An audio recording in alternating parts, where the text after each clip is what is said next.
Chapter 260. Jin Mani had been slapped by Tongning. From the time she was born until now, she had never endured such humiliation. So, as soon as she returned to the van, she slapped Charlene across the face twice. However, the hatred in her heart couldn't be dispelled. Charlene's face quickly swelled up. As a person with dignity, to be hit and scolded by Jin Mani at the slightest provocation, the hatred in her heart had already seeped into her blood and quickly spread throughout her body. Immediately give Emoting a phone call. Otherwise, I will never be able to take this lying down. Why would President Emo pick up a phone call from someone like me? Charlene asked as she swallowed her anger. Jin Mani thought about it for a moment and realized Emoting wasn't someone that just anyone could talk to. So, she personally made a phone call to the CEO's office. President, Jin Mani is on the line. Do you want to pick up? Lu Che asked. I think it's because of the slap you received from the madam. After hearing Lu Che's words, Emoting replied without lifting his head. Pick her up. On the other end of the phone, Jin Mani was a little overwhelmed. So, she subconsciously became more polite. President Emo. What is it? Emoting's voice was extremely cold. Today at Luminous, Tongning hit me. Since you are her manager, I had no choice but to contact you. Over a small matter like this? Emoting asked. Be magnanimous and learn from Hua Jingjing. Hearing these serious words, Lu Che couldn't help but let out a laugh. He thought to himself, Jin Mani, who are you complaining to? At the mention of Hua Jingjing, Jin Mani's face turned red. At the same time, she felt a little guilty. Emoting's words were obviously implying that Tongning had only slapped her once, yet she had left her half dead. Even though Hua Jingjing hadn't gotten even with you, how could you have the nerve to call me and complain about this slap? Jin Mani was so angry that she lifted her phone and threw it at Charlene. Let's go to the banquet. Charlene held back her tears as she followed behind Jin Mani in humiliation. She even thought to herself, how great would it be if Tongning could embarrass this woman a few more times? Only then would he feel happy in his heart. The Grand Fei Tian Awards ceremony had already begun in front of everyone. In the live broadcast channel, the award ceremony was unveiling the winners of each award. At this moment, Donnie was at Hua Jingjing's apartment. Just before she left for the banquet, she received a phone call from Emoting informing her that he would be attending the Fei Tian Awards ceremony as a guest. He told her to wait for a while. He would pick her up later to attend Hai Rui's celebration dinner. I heard about what happened at Luminous today. It's spreading like wildfire. Jin Mani has a face that needs to be taught a lesson, Tongning said calmly as she sat by Hua Jingjing's bedside. Plus, she started the fight. What is this? Long Jie smiled mysteriously as she stood behind the two. Lu Che just told me that Jin Mani even called boss to complain. Guess what the president said? Long Jie cleared her throat, straightened her back and mimicked Emoting. Just because of a small thing like this? Be magnanimous and learn from Hua Jingjing. Tongning shook her head helplessly, but Hua Jingjing smiled, even though her smile made her wounds hurt. It's quite similar, mainly because the lines are awesome. However, those people outside are really too much. Everyone is trying to predict who will be the winner between you and Jin Mani tonight. They've even brought out their sexy hips and long legs to talk about. Moreover, are these people blind? He actually said Jin Mani has a high chance of winning because boss is an ambitious businessman. He wouldn't hurt Hai Rui's foundation just for a little bit of money. Bullshit. That's because boss didn't meet our Tongning before. That's why he was so cold-blooded. That's not right. Boss is also cold-blooded and heartless towards others. He's only normal towards Tongning. After hearing Long Jie's words, Hua Jingjing turned to look at Tongning. I have a feeling President Emo is going to cause quite a commotion tonight. I still haven't recovered from the shock of him announcing that he will be my manager. Tongning sighed helplessly. Don't take it for granted. Hua Jingjing pointed to Emoting on stage with her chin. Have you noticed? Even when a female celebrity takes a photo with your husband, he won't put his arm around their shoulders or waist. In fact, when he sees someone sticking close to him, he will even take a step to the side. Of course, Tongning noticed. Hayes, I must have been thinking too much. Now that I think about it, Tongning, you are the one who hasn't done enough for President Emo. Tongning nodded her head. I really haven't done anything for him. But you've finally seen how well he treats me. The couple chatted for a while. Not long after, Tongning received a phone call from Emoting. Tongning glanced at Hua Jingjing. Hua Jingjing smiled. Hurry up and go. Don't let me down. Long Jie will stay behind to keep you company. After speaking, Tongning stood up and left Hua Jingjing's apartment. Downstairs, she spotted Emoting's sports car. In the past, whenever Emoting went out, he always kept a low profile and never drove an overly eye-catching limited edition sports car. But ever since he announced that he would be her manager, he no longer hid it. Actually, she was aware that Emoting had plenty of sports cars in the garage. Seeing Tongning arrive downstairs, Emoting pushed open the car door and walked around the front of the car to open it for her. Today, Emoting was dressed in a burgundy lapel handmade suit with a black vest underneath. His entire body exuded an aura of nobility. However, when it came to the color, Tongning noticed that her business suit was also pink. This man, he really was. Are you going to wear a wedding ring today? Or should I wear a wedding ring? Emoting asked on the way. Tongning didn't quite understand what he meant. What I mean is, I want to wear a wedding ring today. Tongning looked at the wedding ring between his fingers and smiled. She then removed the ring in her hand. But everyone knows I have this ring. If you wear it too. If you don't look at the inner ring, you won't be able to tell that we are wearing wedding rings. Then, what's there for me to remove? Tongning removed half of the ring and put it back on. Emoting couldn't help but chuckle. At a red light, he hooked his arm around Tongning's neck and kissed her. When the light turned green, he released her. I'm not sure why, but standing on stage today, I suddenly thought, if you were to enter the film and television industry, I wonder what it would be like. My singing isn't bad either. Do you want to release an album for me? Tongning couldn't help but ask. Life is long. There are bound to be things to try. Tongning smiled and did not say another word. Film and television? Maybe. The awards ceremony has already ended, yet you specifically came to pick me up. Doesn't that mean the celebration dinner has already started? Tongning suddenly remembered. Yes, but I am the CEO. Do I have to be punctual? Chapter 261. Hai Rue's celebration dinner was filled with glamorous lights and superstars. Under the luxurious crystal chandeliers, the celebrities chatted happily as they held their wine glasses to the sound of elegant music. Waiters shuttled back and forth with trays in their hands. Every now and then, they would bump into male and female celebrities exchanging glances with each other and occasionally hear gossip about other agencies. This was all because the CEO of Hai Rue, Emoting, had yet to appear at the celebration dinner. Although Hai Rue had always been united, they couldn't help but discuss Zhang Mani's matter. As long as they didn't bring her out of the agency, everything was fine. Tonight, even the Best Actor and Best Actress awards are not as glorious as Zhang Mani and Tongning. Hey, whose side are you on? In comparison, I'm on Tongning's side, two female celebrities said. It's obvious that Zhang Mani's heart no longer belongs to Hai Rue. Since she no longer belongs to Hai Rue, she is no longer our friend. So, no matter what, I will stand on Tongning's side. Plus, haven't you noticed that Hua Jingjing isn't here today? The woman looked around and nodded her head. Yes, I've noticed. What's going on? She was beaten up by Zhang Mani. I heard she can't even get out of bed. She's gone too far.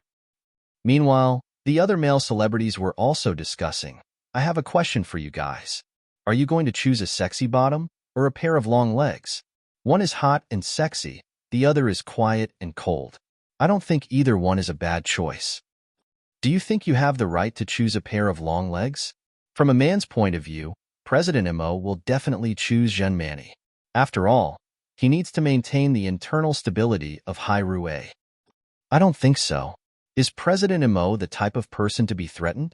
Everyone had their own opinions. It seemed everyone had their own opinions. Of course, their discussions were focused on who Emoting would choose. They would never personally attack someone from the agency. Only Zhang Mani would do something like this. Look, it looks like Zhang Mani has arrived. A moment later, Zhang Mani appeared wearing a deep V-neck black dress that tightly wrapped around her beautiful figure. She walked like a supermodel and purposely wore stilettos as she dragged her dress along as she entered Hai Rue's ballroom. From a single glance, Jean Mani's figure was indeed the pinnacle. She was good at using her body to her advantage and accentuate the beauty of her chest and bottom. As soon as they saw Jean Mani, quite a few male celebrities subconsciously reacted as they grabbed a glass of iced wine to extinguish the flames burning in their bodies. Jean Mani was satisfied with the crowd's reaction. In her eyes, she was the king of the runway, and everyone had to fall head over heels for her. And from the way these men looked at her, she could tell that she had done it. She was still so confident and charming, but, in the way the men looked at her, she and Jean Mani knew she had already done. And was in An and Ming. Imo and Jean and An and would be. Addition Jean Mani's beauty was ostentatious. In fact, because of her strong personality, she carried a sense of aggressiveness and wildness. Although she was beautiful, she made it hard for people to approach her. Hey, Jean Mani is already here. I'm so envious of her breasts and butt. Comparisons are always odious. With Jean Mani's current appearance, I'm sure no matter what Tongning wears, nothing can compare to her beauty. That's hard to say. After all, the CEO is the manager. You even said that if the CEO attended tonight as the CEO of Hai Rue, Tongning would have nothing to do with it. That means the CEO is still on Jean Mani's side. The artists present quickly gathered in groups of 3 to 5 to discuss the hot topic of the day. Especially after Jean Mani's appearance, they felt like they wanted Tongning to attend, but were afraid of her at the same time. Their palms were sweating from nervousness. Are you coming or not? How would I know? The banquet was still going on, and the performing guests also went on stage one after another to perform. They were either the most popular songs or popular street dances, and there were even popular young male actors.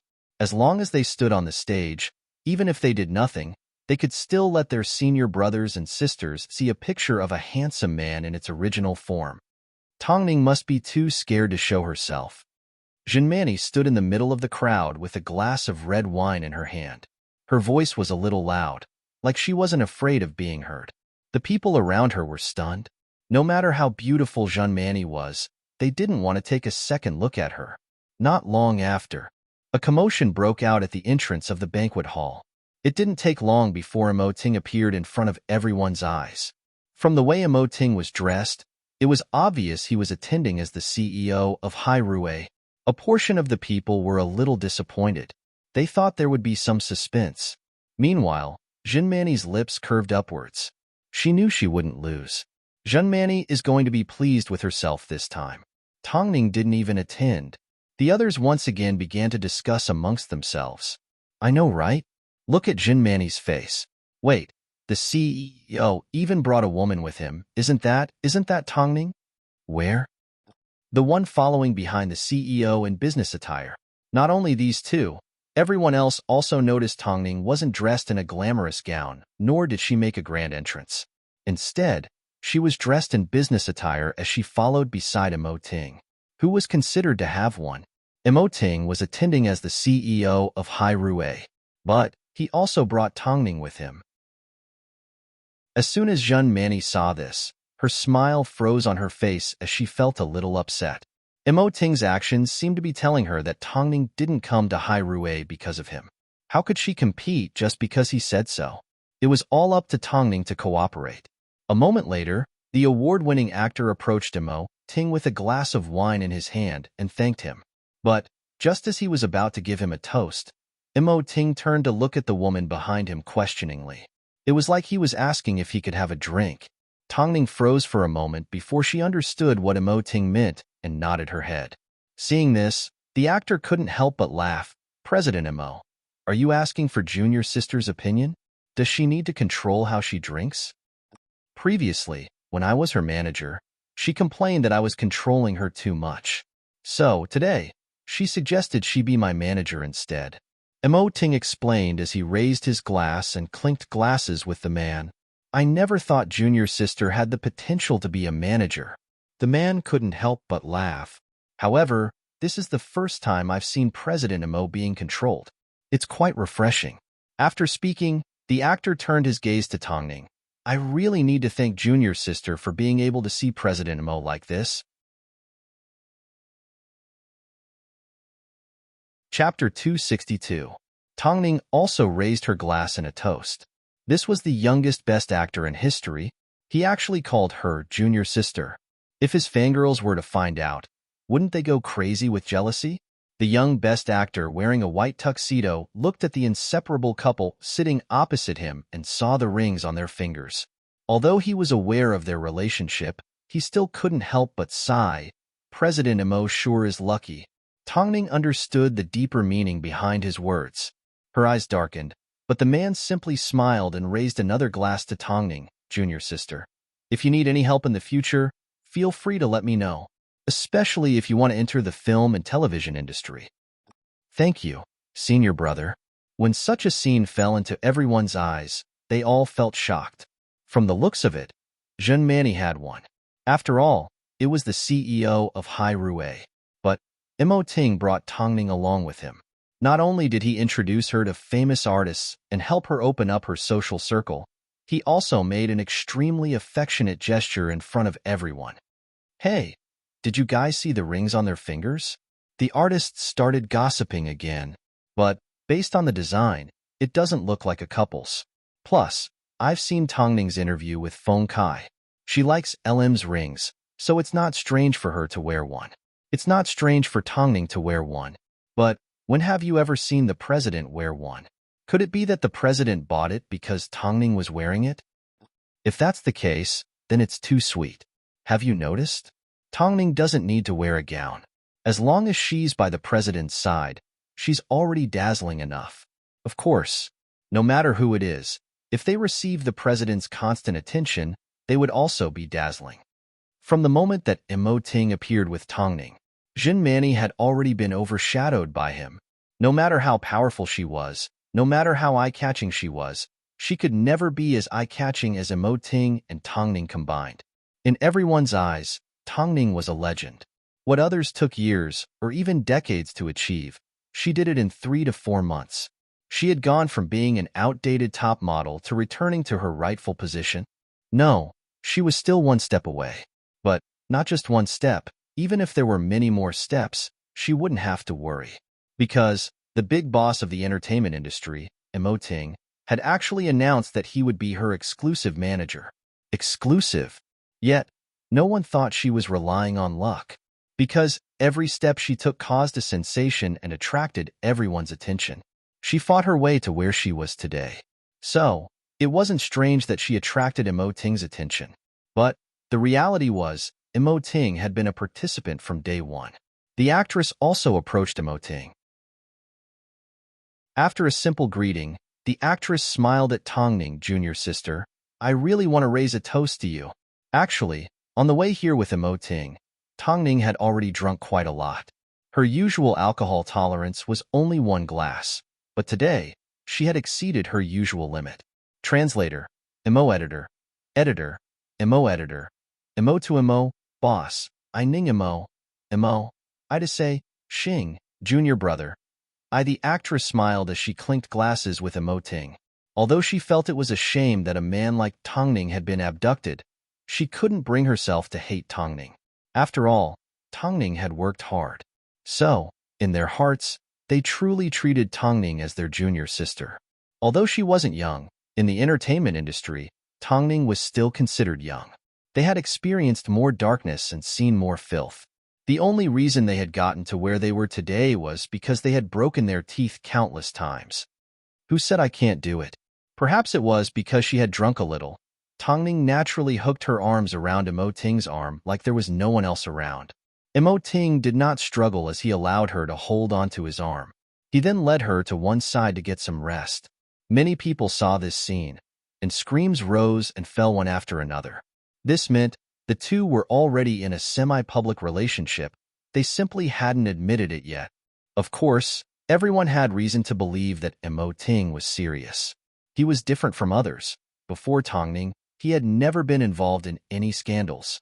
Tongning was the first that everyone envied. Hey, did you guys see the expression on Zhen Mani's face? You don't say. When she first arrived, I really thought she was going to win, To be honest, everyone in Hyrule supports each other. If Shinmani continues to stay, I will feel uncomfortable.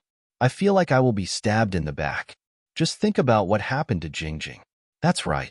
In our family, you can be unfriendly, but you can never hurt others. Jean Manny heard everyone's discussions, the harsh ridicule and heartless laughter. It seemed it was all because of her. Over the years, she had done so much for Hyrule. She had suppressed Star King for so many years. But, in the end, just because of Tongning, everyone had betrayed her. Thinking of this, Jinmani suddenly gathered her courage as she walked past everyone and arrived in front of Imo Ting and Tongning. President Imo, I, Jinmani, have been with Hyrule for so many years. I don't think I've done anything wrong, but I feel the Hyrule of today is no longer the Hyrule of the past. I don't understand. Hyrule has always relied on its capabilities. But Jinmani pointed to Tongning and questioned, what right does she have to join Hyrule? I'm sure this is a question that bothers all of us in Hyrule. After hearing this, Imo Ting looked past Jinmani and at the others. He realized everyone was shrugging their shoulders innocently. They all expressed that they were not included in the list of people in Hyrule. Imo Ting leaned back on the sofa. His eyes were sharp, filled with ridicule and a hint of disdain. I'm glad you came to look for me. This means you feel that Tongning is a threat to your position. Aren't you the one being biased? We are both artists of Hyrule. Why should you be her personal manager? You've always looked down on other artists. Why are you treating Tongning so differently? If one were to ask how the others felt at this moment, the answer would definitely be, Jinmani, you sure have guts. The other feeling was that they were so jealous that their teeth were going to fall off. Do I need to tell you who I'm going to be? Don't you think it's hard to convince the public? Hard to convince the public? Imo Ting directly asked the people behind Jinmani. However, they all shook their heads. President Imo, this is definitely not true. Everyone replied, Imo Ting, you are simply a hypocrite. You say you can't stand others playing tricks, but you are actually the one playing the most tricks. Jinmani, someone tried to stop her. Did she have a brain? Let her speak. Imo Ting coldly waved his hand to stop the crowd. Chapter 263. I've done so much for Hyrule and helped you suppress Star King for so many years. Even if I haven't done anything meritorious, I should at least be thankful for my hard work. But I've realized my status in Hyrule is worse than a newcomer.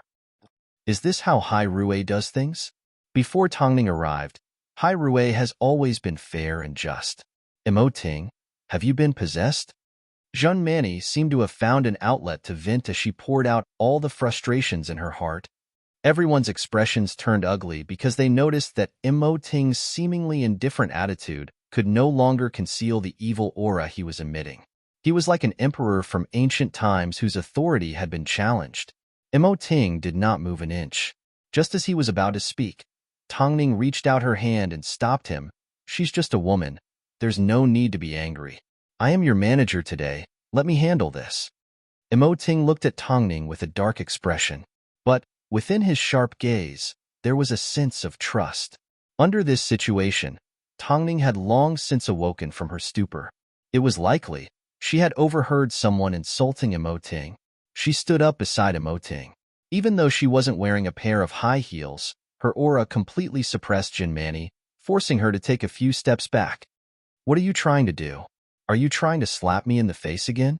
Without Hyrule, would you be where you are today? Tongning asked coldly. I also helped Hyrule. You helped Hyrule? Tongning laughed before she continued. Don't you think too highly of yourself? Everyone here has relied on Hyrule to get to where they are today. Did you think that without Hyrule as your background, people would care about you? You suppressed Star King, which means you still have value. But Hyrule can have a second Jinmani, a third Jinmani, and a fourth Jinmani. There are plenty of people lining up to enter Hyrule. Did you think it's easy to train an international supermodel? Jinmani asked in an imposing manner. It's not easy. But Hyrule has a best actor from Feition, a best actress from Berlin, a Hollywood martial artist, a popular dance queen in Asia and a singing duo that breaks world records every year. You even have a film studio and a production company. Did Hai Rui rely on you to achieve success? Fuck? Tongning questioned Jinmani in a domineering manner. Not only did her words belittle Jinmani, they also elevated all the superstars present. Everyone rubbed their chins and nodded. They realized that although Tongning looked weak, when she spoke and acted, she could be considered a heroine. Jinmani was at a loss for words. All she could do was stare with her eyes wide open, speechless. After quite some time, she finally laughed. So you're aware that there are so many superstars out there. Why would he take a liking to you and become your manager? Hai Rui's superstars are all talented and capable. Do they really need us? After hearing Tongning's response, the superstars were even more elated. Most importantly, even though they were a little uncomfortable with Imo Ting becoming Tongning's manager, at this moment, they no longer felt it was a big deal. So you admit that you're not strong enough? Then what are you fighting with me for? Tongning asked straightforwardly. In other words, if she admitted that she wasn't strong enough, then she was strong enough. So, why would she lower herself to argue with someone who wasn't strong enough? Was she also feeling guilty about her own abilities? As soon as the surrounding people heard these words, they immediately felt Tongning's power was too high. Her words made Jinmani speechless. By the way, President Imo is my manager. Even if he wants to criticize me, only I can do so because we have signed a contract. Who do you think you are? In front of you, he is merely the CEO of Hai Rui. As for what the CEO of Hai Rui will do to you, I can't wait to see. After speaking, Tongning returned to her original seat and sat down beside Imo Ting. But her words were too protective. After hearing them, everyone felt like they had been fed a mouthful of dog food. Most importantly, Tongning's aura was enough to make people feel respect. Afterwards, everyone turned their attention back to Imo Ting. Your brand, Cici, seems to have used a contracted designer from Hai Rui, right? Withdraw. From today onwards, don't let me hear you use Hai Rui's name to receive any resources again. I can't wait to see how much you have accomplished for Hai Rui. Withdraw the team. Keep the manager. I will treat it like a game and freeze you for a few years. Let's see if Hai Rui's share prices will plummet because of you, Imo Ting said calmly to Jinmani. But his attitude was obvious. He was announcing that he would freeze Jinmani in front of everyone. Everyone was shocked. Although they knew Imo Ting would cause trouble for Jinmani, they didn't expect him to be so direct. Everyone was shocked. Although they knew Imo Ting would definitely cause trouble for Jinmani, they didn't expect him to be so direct. On such an important day like Hai Rui's celebration dinner, they had frozen an international supermodel in front of everyone. I will return everything to zero. I will return everything back to zero. Jinmani was stunned. His eyes were wide open and his entire body was stiff. It was as if he had never imagined that this would be the outcome. She thought she was important. But, in reality, to Hai Rui and Imo Ting, she was merely a slightly famous model. Seeing this, Imo Ting felt it wasn't enough, so he nudged Tongning. Jinmani has always been unconvinced by you. At this moment, I don't need a manager anymore. Go back to being Tongning and compete with her. Right here? Tongning was a little surprised. Right here, in front of everyone, Imo Ting said in a low voice, I have faith in you. In that case, what do I need to do? Imo Ting looked at Jinmani and then back at Tongning before replying, Go get changed, that'll be enough. Oh God, this is going to be interesting.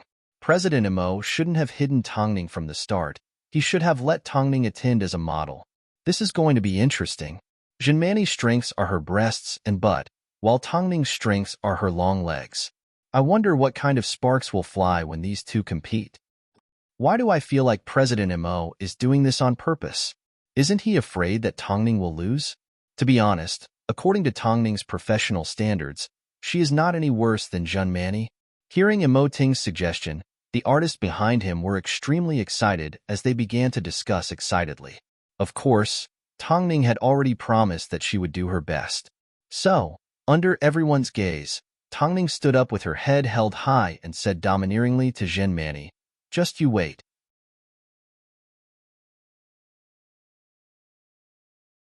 Chapter 264.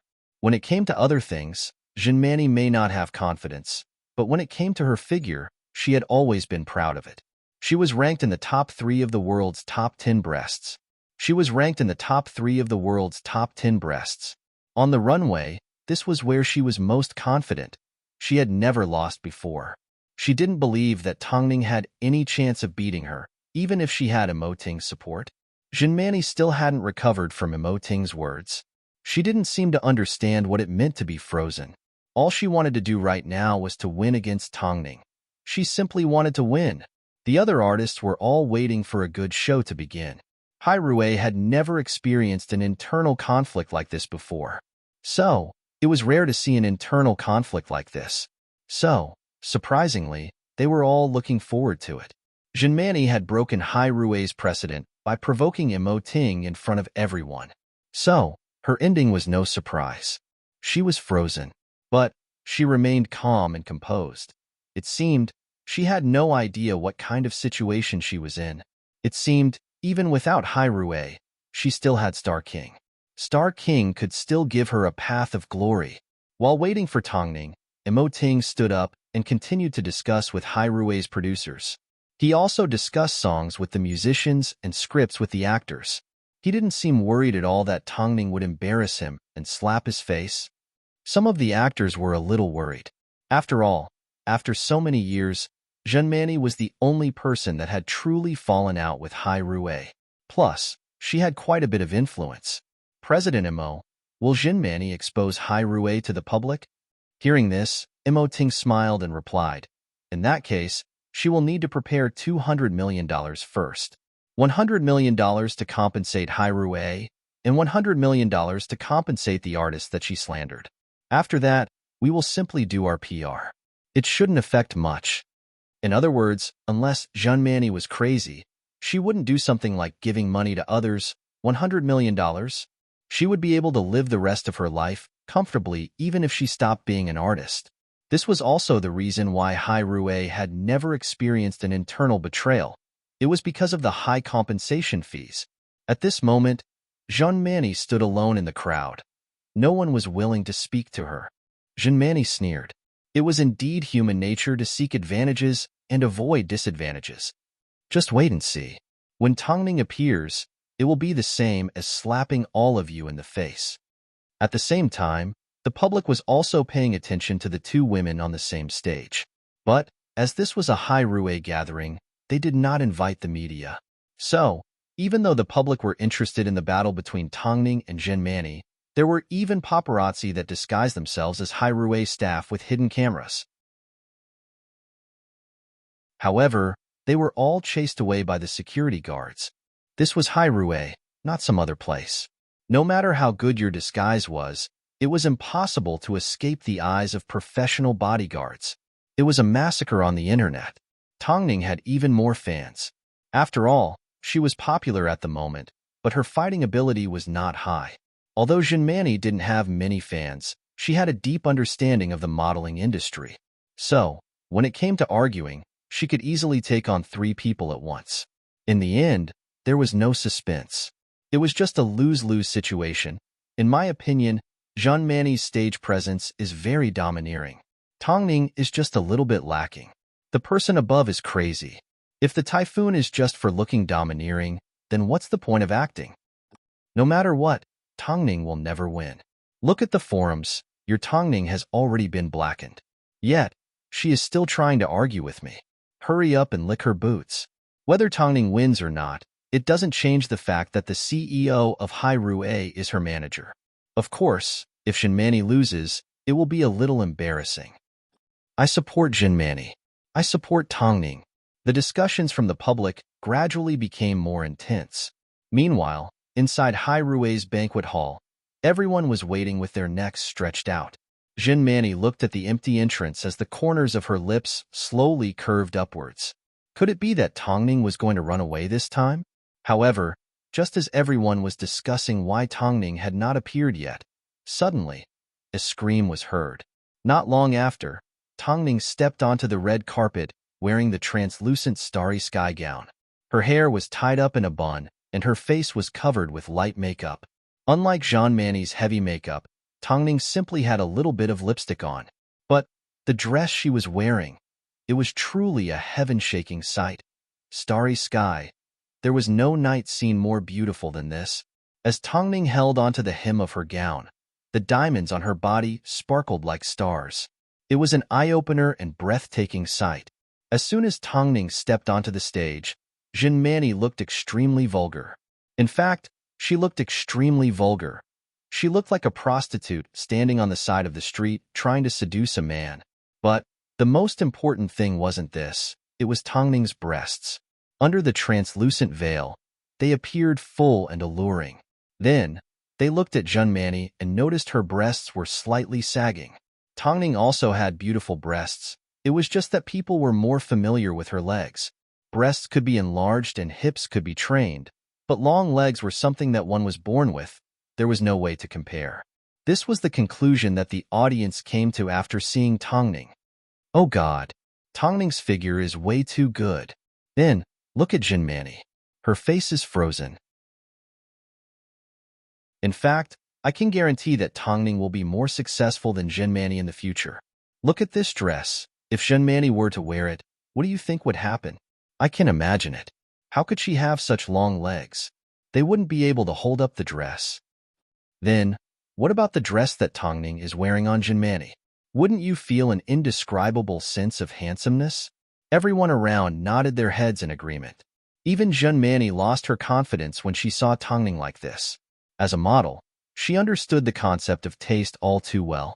If you looked at one person's eyes, it might be prejudice.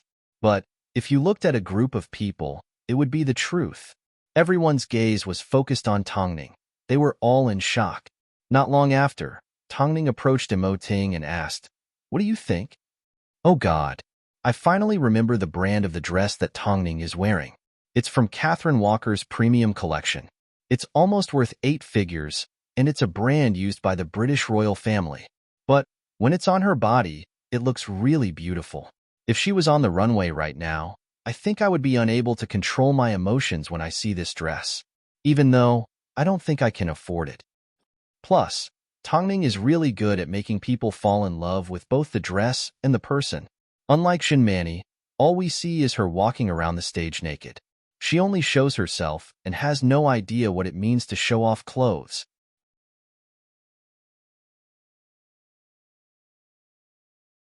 Chapter 265. Where did she go wrong? Jean Manny couldn't help but ask herself. She had walked the runway big and small and experienced countless battles. Why did she feel inferior when it came to Tongning? Jean Manny looked at Tongning from head to toe and realized there was no one more perfect than her legs. Those that regularly exercised would know that a person with perfect legs would also have a good butt. So, everything that she was proud of, Tongning actually had. But everything that Tongning had, she would never be able to obtain in this lifetime. Under the luxurious lights, everyone's eyes were focused on Tongning. Under the light, Jean Manny looked like she couldn't take it anymore as she fell to the ground. However, no one reached out to help her up. Why did she do this? She was asking to be humiliated. Jean Manny is a proud and conceited person. She always thought that Tongning would lose to her. So, it's not surprising that she ended up like this. Reality has proven that Tongning is more suited for the runway than Jean Manny. I've never seen a piece of clothing that Tongning can't handle. This is what you call a natural hanger. At this moment, Jean Manny could no longer hear anything. If there was no comparison, there would be no harm. On the international runway, she was indeed dazzling. But that was because the clothes were designed by the designer. In reality, there were many styles that she couldn't handle. But Tongning was versatile. It was like she could communicate with the clothes and quickly knew what she wanted to express. Most importantly, Tongning also had everything that Jean Manny was proud of. She simply kept a low profile. Some of the celebrities even pulled out their phones and took photos of the two. One was vulgar, the other was breathtaking. After hearing Tongning's question, Immerse replied, "I'm a little regretful that I bought this dress. Right now, all I want to do is take off my jacket and wrap it around you." Tongning's face couldn't help but turn red. Afterwards, Immerse let go of Tongning's arm and said to the security guard, "Escort mission out." No need. I can walk on my own. Jean Manny, who was lying on the floor, stood up awkwardly. With one last trace of stubbornness, she stood up and left Hai Rui's ballroom. I will remember the humiliation I suffered today. Jean Manny is a sore loser. He probably never thought that he would be defeated, so he received a critical hit. After Jean Manny left, everyone felt the atmosphere was no longer stifling. In fact, a few people even approached Tongning to strike up a conversation. But, just as Tongning was about to respond, Ting removed his jacket and placed it over her body, wrapping her up. When everyone saw the scene before them, could it be? The almighty CEO of Hai Rui was probably jealous because he thought Tongning's outfit was too revealing and didn't want others to see it. If he couldn't even endure this level of pain, then what if Tongning had a lingerie show in the future? Hey! Tongning turned around and protested. You can't cheat like that. Ting stood beside Tongning. Faced with Tongning's predicament, he only had one response. Since you've returned to the role of model Tongning, then I am naturally your manager. You will do whatever your manager tells you to do. The artist beside him couldn't help but laugh. It seemed this was the dress that Ting regretted buying the most. The dinner continued, but Ting put down his wine glass and said to Tongning, "Come to the waiting room." After speaking, he told the people beside him that he needed to make a phone call. Not long after, Tongning used the excuse of going to the bathroom and headed straight to the waiting room. However, just as she pushed open the door, she was pushed against the wall by a strong force. Not long after, Ting began kissing her passionately. It was not until they were both out of breath that Ting finally stopped and looked down at them. If it wasn't because I wanted Jean Manny to know that you have a better figure, I would never have bought this dress. Tongning couldn't help but let out a gentle laugh. Are you jealous? Ting once again pressed Tongning against the wall and whispered in her ear, I'm not jealous. I'm just afraid something will happen to me because the temptation is too strong. The atmosphere and the ambiguity, Tongning didn't need to ask to know what Ting was referring to. In that case, should I change to another outfit? Ting wanted to continue, but Tongning placed her hands on her chest and said, Ting, there are too many people here. In the end, Ting simply nibbled on Tongning's earlobe. A moment later, he let go. Hurry and come out. After speaking, Ting let go of Tongning and left the waiting room to return to the ballroom. At this time, the artists at Hai Rui were discussing a set of photos that had been posted online. They were photos of Tongning and Jean Manny. In the same photo, Jean Manny undoubtedly served as a foil to Tongning. How could Jean Manny be so pathetic? The netizens began to express their thoughts. To think I trusted her so much and trusted her style on stage. She is such a domineering model. Forget it. Domineering. For someone like her who doesn't share the same channel online and offline, it's not surprising that she lost to Tongning. I finally understand why Tongning won. It's because she can wear any type of clothing. She's truly amazing. Most importantly, I realize this set of photos is filled with malicious intent. They specifically took a photo of their chest measurements. I'm sorry, but I think Tongning won completely. It has nothing to do with the outfit. On the way home, Jean Manny lay in the back seat and cried. Charlene, who was sitting in the driver's seat, felt an inexplicable sense of satisfaction. Who would have thought that Tongning would be able to torture this woman to such an extent? I want to kill Tongning. I want to kill this woman. Jean Manny screamed as she cried. Do you still have the chance? Charlene scoffed. In the past, you always had a group of people around you. But now that Ting had withdrawn from the team, did you still think you were Hai Rui's treasure? Plus, don't worry, this matter isn't over yet. In order not to make Ting jealous, Tongning changed into a new white dress with Feng Yu's help and walked out of the waiting room. As soon as everyone saw her, they couldn't help but laugh. Junior sister, have you been disciplined? Junior sister, President doesn't want you to wear that starry sky dress anymore, does he? What a shame. It was so expensive. Junior sister, when President left, you left too. You guys. Seeing everyone teasing her, Ting grabbed her from the crowd. He had to place her by his side to feel safe. Of course, facing Ting's face, who would dare to tease him?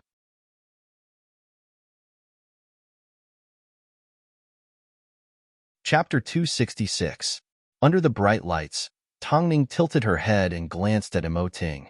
The king of the entertainment industry, her man, was looking at her with admiration. Tongning was a little confused. Just as she was about to ask, Ting spoke first. There's another piece of good news. It's about you. Huh. Tongning bit her lip as her eyes filled with confusion. World-class designer Claudine has sent Hai Rue an invitation for you to attend his product launch, Ting explained to Tongning in a low voice. You should know, up until now, not many people have attracted the attention of a world-class designer. Coincidentally, there is only one in Asia, and that is you. Claudine. Tongning was shocked. How could that be? Previously, I sent your information to the US to participate in the world's most beautiful legs competition and was chosen by Claudine. Ting grabbed 2 glasses of champagne from the waiter's tray and handed one to Tongning. It's a pity you missed out on Victoria's Secret. There's still next year. Tongning comforted. No matter what happens in the future, who can guarantee that I won't be able to appear on the runway of Victoria's Secret next year? Ting stretched out his hand and patted Tongning on the head as he said gently, You've already done well in 4 months. When are you leaving? On the 18th. I'll go with you. I'll go with you, and we'll conquer the world together. Tongning's eyes suddenly turned red as she held onto the champagne glass with one hand and grabbed onto Ting's left hand with the other. Without anyone noticing, her fingers intertwined with his. Hey, junior sister, the song you sang with Hua Jingjing at the awards ceremony the other day, Lost, was very interesting. Why don't you sing it again? Around them, people started to ask Tongning to perform. But she wasn't a singer. With so many people present who knew the industry, Tongning didn't think she could embarrass herself. I was just singing for fun, Tongning rejected. What's wrong with that? Fonggu doesn't know how to act, yet he still came to make a guest appearance. Haha. That's right, junior sister. Come quickly. Tongning looked at Ting awkwardly as she pinched his palm, trying to get him to help her out of this situation. However, Ting threw her hand away. Go ahead. Tongning lifted her head and looked around. Suddenly, an idea came to her mind. So, she grabbed Ting's hand again and dragged him towards the stage. Wow, is President going to sing? I wonder how President is going to sing. I wonder how President Mo's singing is. He's not tone deaf, right? Believe it or not, as long as President is willing to act, his acting skills are enough to beat all the best actors out there. Tongning held onto Ting's wrist as they walked onto the stage. At this time, the audience immediately gathered around to watch the show. She looked at him seriously, trying to decide whether he wanted to sing or not. If you really don't like it, then forget it. It's just, we've been married for so long. Apart from knowing your lifestyle, I don't know your other hobbies. In fact, I don't even know what else you can do. After hearing this, he raised an eyebrow. What do I know and what don't I know? Isn't the information out there very complete? Don't give me that. Don't you know how accurate the information out there is? Do you really want to sing a duet with me? Tongning nodded her head, satisfying his pride as a man. Ting did not say a word. He simply received the microphone from Tongning and placed it to the side. Instead, he placed his gaze on the musician. Hand me the violin. The musician quickly handed over his violin. Ting took it and said to Tongning, There are too many people here. I don't want to sing, but I can accompany you.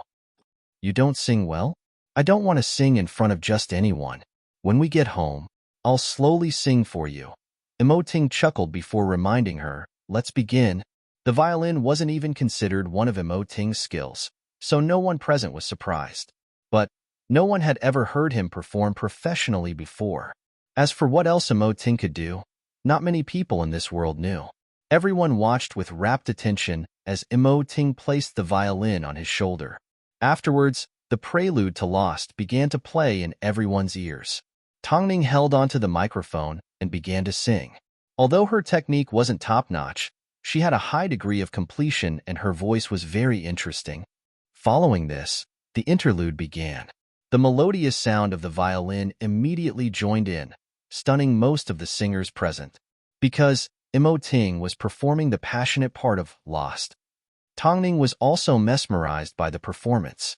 She was used to seeing Immerse dressed in a suit and dominating the business world. So, it was rare to see this side of him.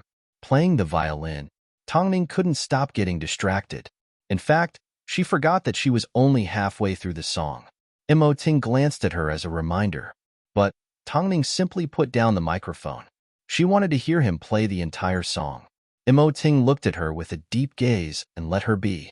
He focused on playing the entire song before returning the violin to the musician. Everyone was satisfied. In all the years of Hairue's existence, this was the first time Immerse had let himself go. Not only did he chat and laugh with the artists, he even personally performed on stage. Of course, how could Immerse be this good? He simply hoped that by doing this, Tongning would receive a little more care in Hairue, make more friends, and make things less difficult for her. Unknowingly, the celebration dinner was coming to an end.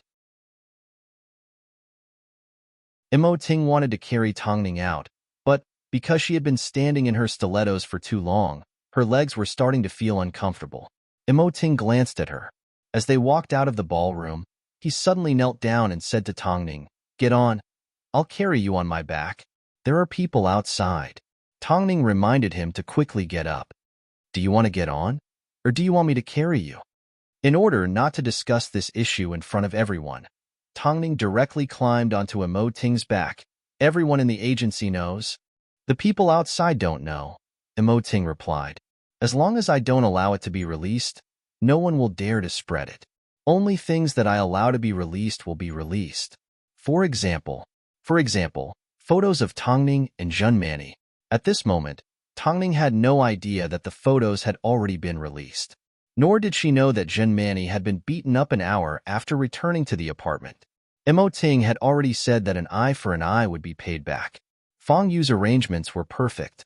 At least, up until the moment Junmani entered the hospital, she still had no idea who had hit her. Charlene wasn't spared either. It was only a matter of time before someone like her was beaten up. However, deep down, Charlene knew that Hairue had dealt a heavy blow. She couldn't tolerate it any longer. She was going to take Hairue's secrets and jump ship to Star King so she could be with her boyfriend.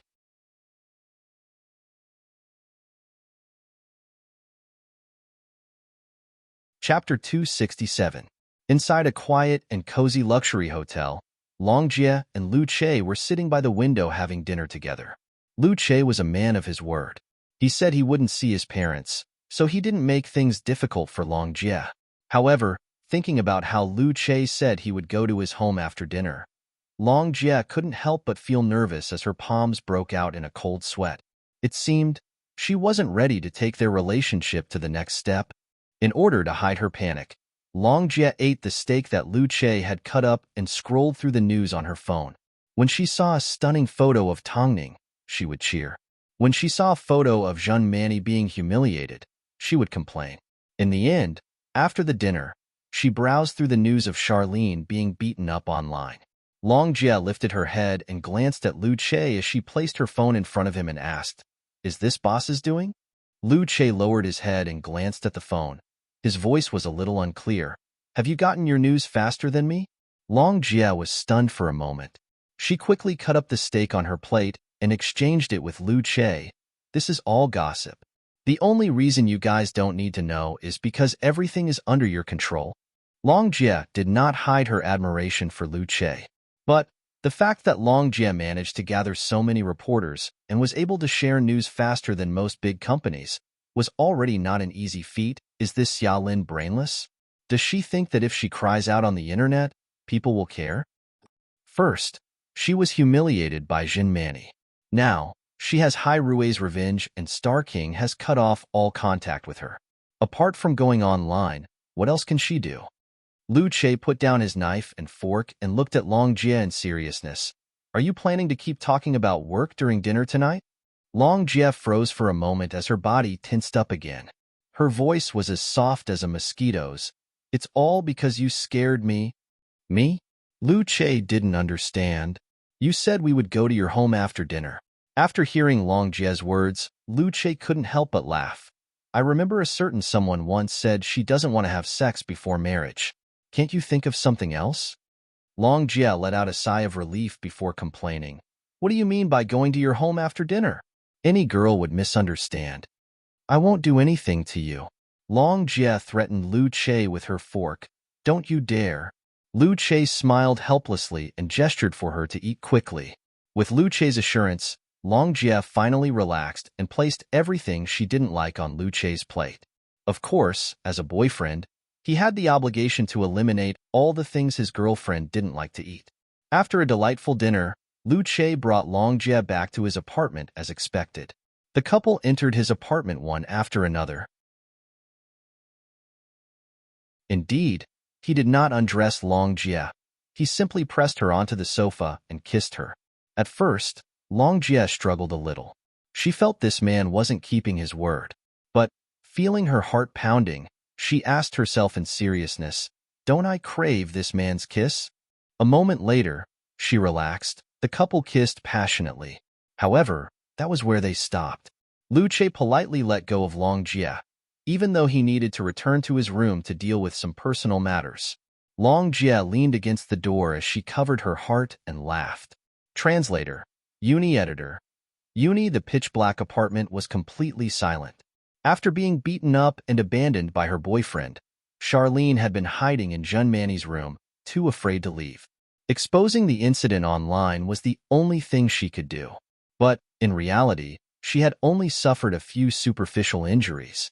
She had originally found her boyfriend and wanted to use Hai Rue's secret to get him to help her enter Star King. But, when she returned to her boyfriend's home, she found him playing an NPC battle with a wild model. Heartbroken, Charlene ran out of the apartment and realized she had nowhere to go. All she had was the keys to Junmani's apartment. But, what about the future? What was she going to do? Charlene stood up and looked around Junmani's room. In the end, she made an extremely risky decision. She pulled out her pocket and placed all of Junmani's jewelry inside. After all these years, she had been by Junmani's side.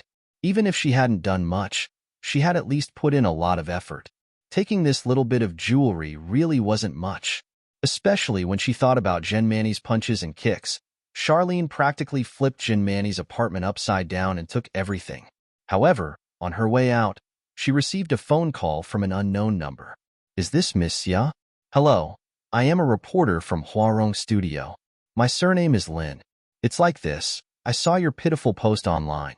Since that's the case, there's no point in you staying at Hai Rue. How about you join our agency? I'm not interested. After speaking, Charlene was about to hang up the phone. But, the person's next sentence caught her attention. We are currently following Tongning.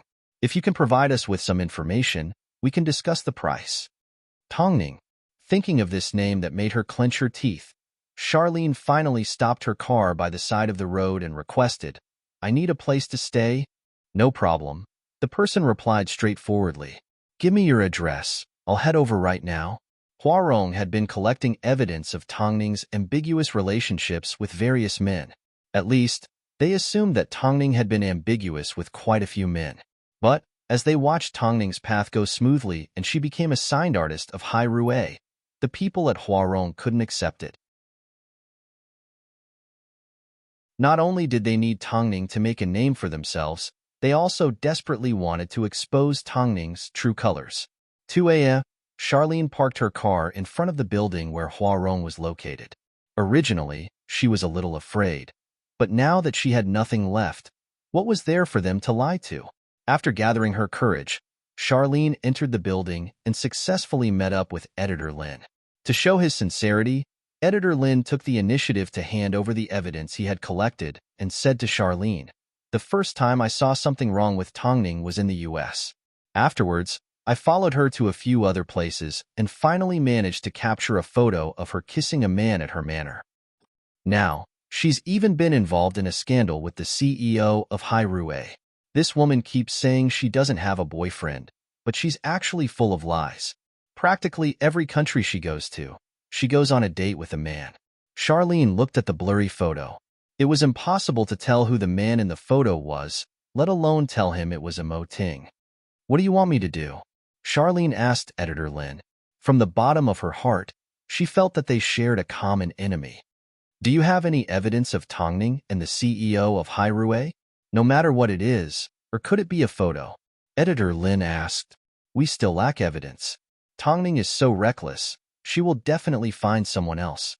As long as we capture 2 more photos, I can destroy her reputation.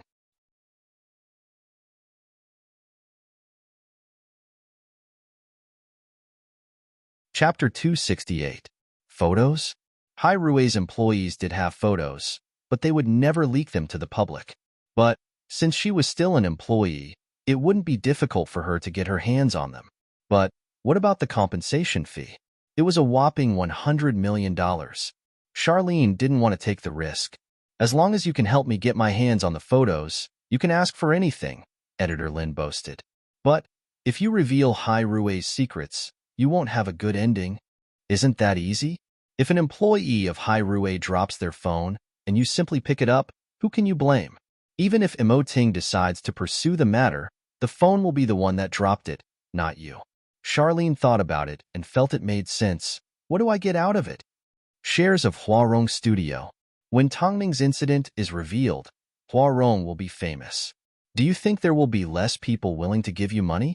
Editor Lin smiled at Charlene in a flirtatious manner. Charlene thought about it for a moment. The thought of artists and even Tongning coming to beg her made her unusually excited. This was better than earning money. So, in the end, Charlene nodded her head and signed the contract. Next, she would head to Hai Rui to get evidence of Tongning being intimate with a model. Hopefully, everything went smoothly. Otherwise, if Emoting caught her, she would die without a complete corpse.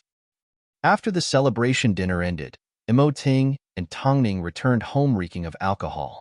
From the moment they stepped through the front door, Tongning held onto Emoting and spun him around in circles. In the end, they both fell onto the sofa. Tongning pressed herself onto Emoting's body as she rubbed her nose against his neck. Ting, I'm very happy. I can tell. Emoting allowed her to rub against him. In reality, it was rare to see Tongning this relaxed. It was rare to see her smile from the bottom of her heart, especially in front of so many strangers. If she could remain this happy, he was willing to do anything. What else can you do? Can you dance? Can you? Emoting's body tensed up from being rubbed against by her, but this woman did not seem to notice. So, Emoting stood up with her in his arms and began dancing on the smooth floor of his living room. Of course, with an alcoholic in tow, he could only perform the simplest of dance steps. Tongning lay on top of Emoting's body and followed his footsteps. The couple did not say a word, but Tongning felt the atmosphere was perfect.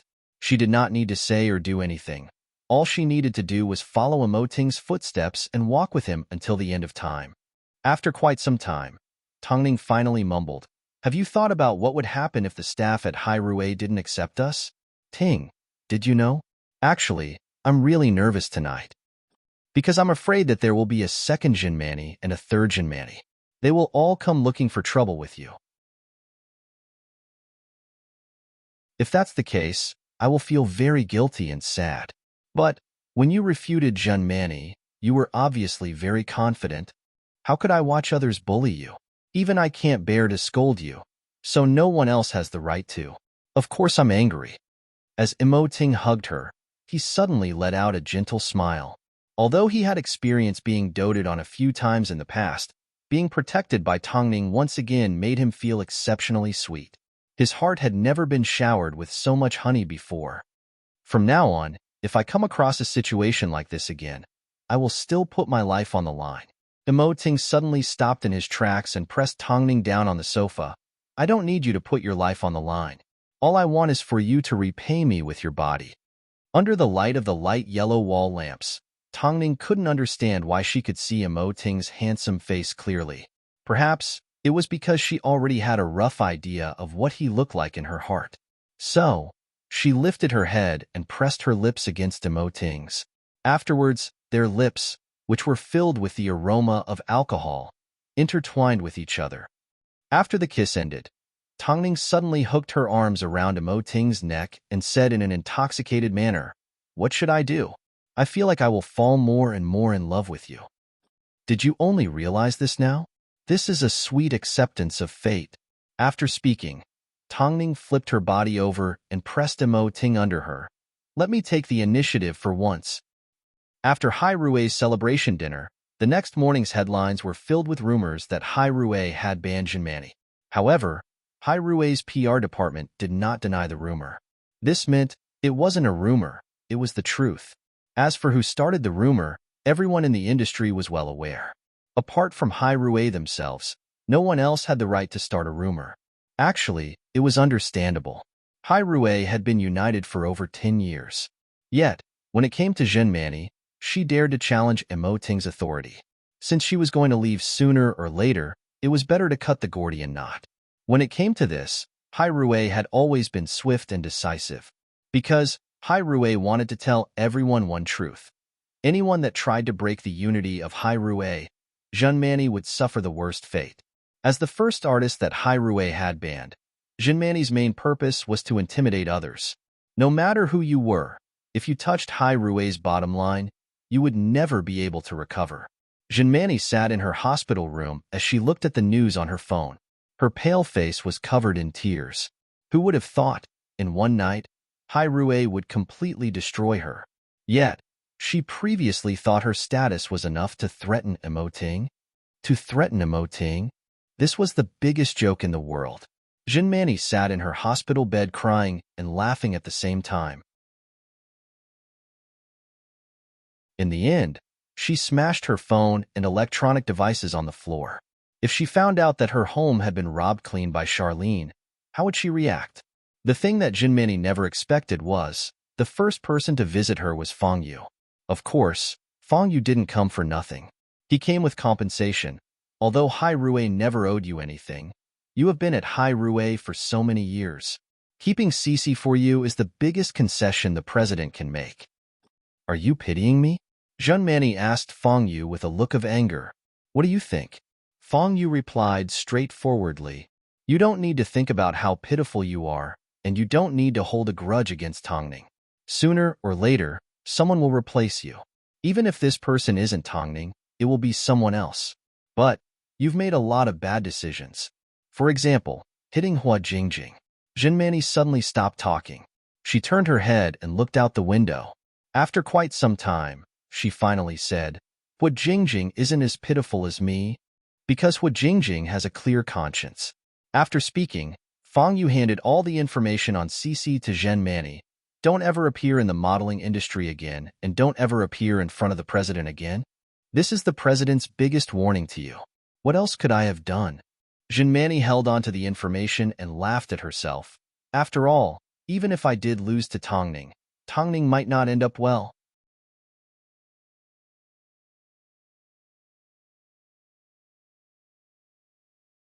Chapter 269. It's not up to you to decide whether Tongning is happy or not. You should worry about yourself first. After speaking, Fong Yu turned to leave. However, just as he reached the door, he turned around and said, I've already lured the reporters away for you. If you want to leave, you'd better do it now. Jinmani looked at Fong Yu and suddenly laughed. Do you also like my butt and breasts? Do you want to sleep with me? Fong Yu snorted disdainfully. Are you dreaming? Jinmani revealed a self-mocking smile as she propped herself up from the bed. Fong Yu, I don't want Cece anymore. I just have one request. Take me home. They had known each other for 6 years. Even though they hadn't interacted much, there was no need to be so ruthless. Fong Yu thought for a moment and nodded his head. Get changed? Jinmani quickly put on a disguise and left the hospital under Fong Yu's cover. However, after Fong Yu escorted her home, he discovered Jinmani's home was in a mess. Everything of value had been taken away. Needless to say, this person was Charlene. Only Charlene had the keys to Jinmani's home. At this moment, Jinmani finally understood what it meant to lose everything. So, she collapsed to the ground. Out of righteousness, Fong Yu stretched out his hand and pulled her up. However, this simple action was captured by the paparazzi hiding in the opposite building. Not long after, news broke online that Hai Rue's artist director, Fong Yu, first had Hua Jingjing, then Jinmani. He was enjoying the bliss of having 2 women. Even worse, it was revealed that Fong Yu had slept with an artist and helped the down-and-out model. In reality, he was involved in sex trafficking. Regardless, the fact that Fong Yu had helped Jinmani proved that the photo was real. Meanwhile, Tongning was at Hua Jingjing's home when she saw this piece of entertainment news. The photo of Fong Yu pulling Zhenmani up was enlarged on the screen. Tongning subconsciously looked at Hua Jingjing. Hua Jingjing did not say a word. She simply turned off the TV because it was too noisy. Jingjing, Fong Yu isn't that kind of person. What does that have to do with me? Hua Jingjing asked curiously. Don't tell me you're trying to make us a couple? Let me tell you, this is impossible. Forget about the fact that I don't know how to be a stepmother. Even if I did, based on what Fong Yu did today, I would blacklist him. Maybe you really misunderstood? No matter how they misunderstood, they were together at that time, right? The media didn't frame us wrongly, did they? Hua Jingjing rolled her eyes and threw away the remote control. Tongning, not everyone is like President Mo. Before you met Boss Missouri, didn't you also meet a scumbag? I've already been hurt once. I won't be hurt a second time. I'm not a fool. I'm just saying, why are you so agitated? Seeing Hua Jingjing's reaction, Tongning had a feeling she was trying to hide something. There were some things that the more one tried to hide, the faster they would be exposed. Seeing that Tongning did not believe her, Hua Jingjing sighed helplessly and replied in seriousness, Since things have come to this, I will be honest with you. For a woman like me, everyone knows that I've had 3 abortions, been with a scumbag, and been abused for nearly 10 years.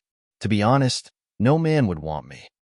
But even though I know this, I won't accept it, Hua Jingjing said as she looked down at the carpet. Fong Yu is a good person, but he treats everyone well. I know he doesn't have that kind of feelings for Zhenmani, but I don't like a man with a holy aura. It seems like everyone needs to be saved and comforted by him. So, Tongning, I would rather find a French man or a German man to take care of the family. After hearing Hua Jingjing's words, Tongning thought about how she had 3 abortions and was with a scumbag. Her heart ached a little. Was this Hua Jingjing's fault? But Tongning understood. This incident would forever be buried in Hua Jingjing's heart, making her feel inferior at any moment. Okay, let's not talk about Fong Yu anymore. I will be going to France on the 18th. Do you want to come with me? Manager Mo wants to go, right? I don't want to. Hua Jingjing immediately rejected.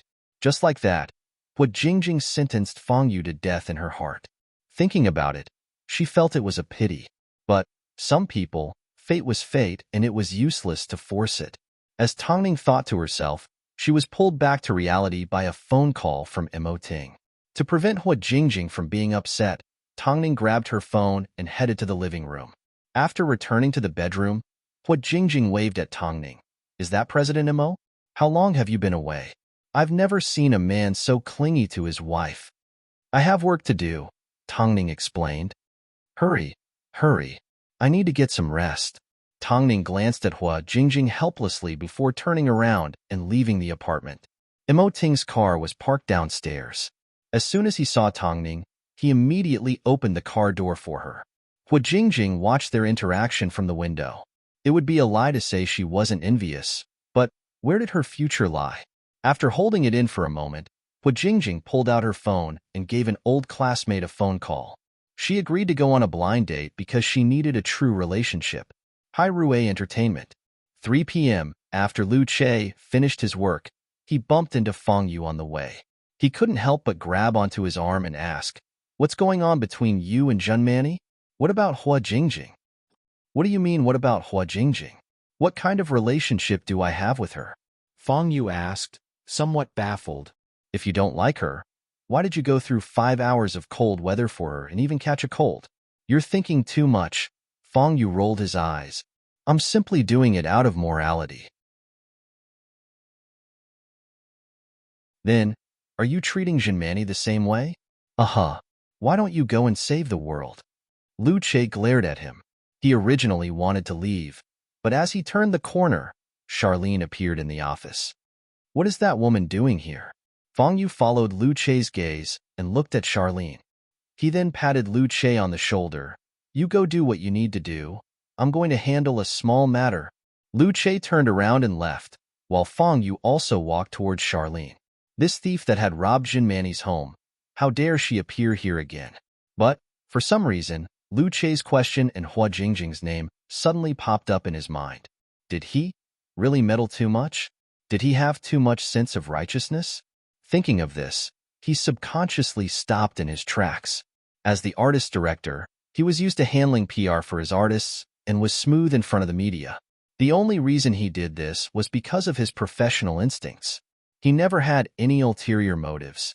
The only time he had acted impulsively was when he stood outside a senior official's door for 5 hours.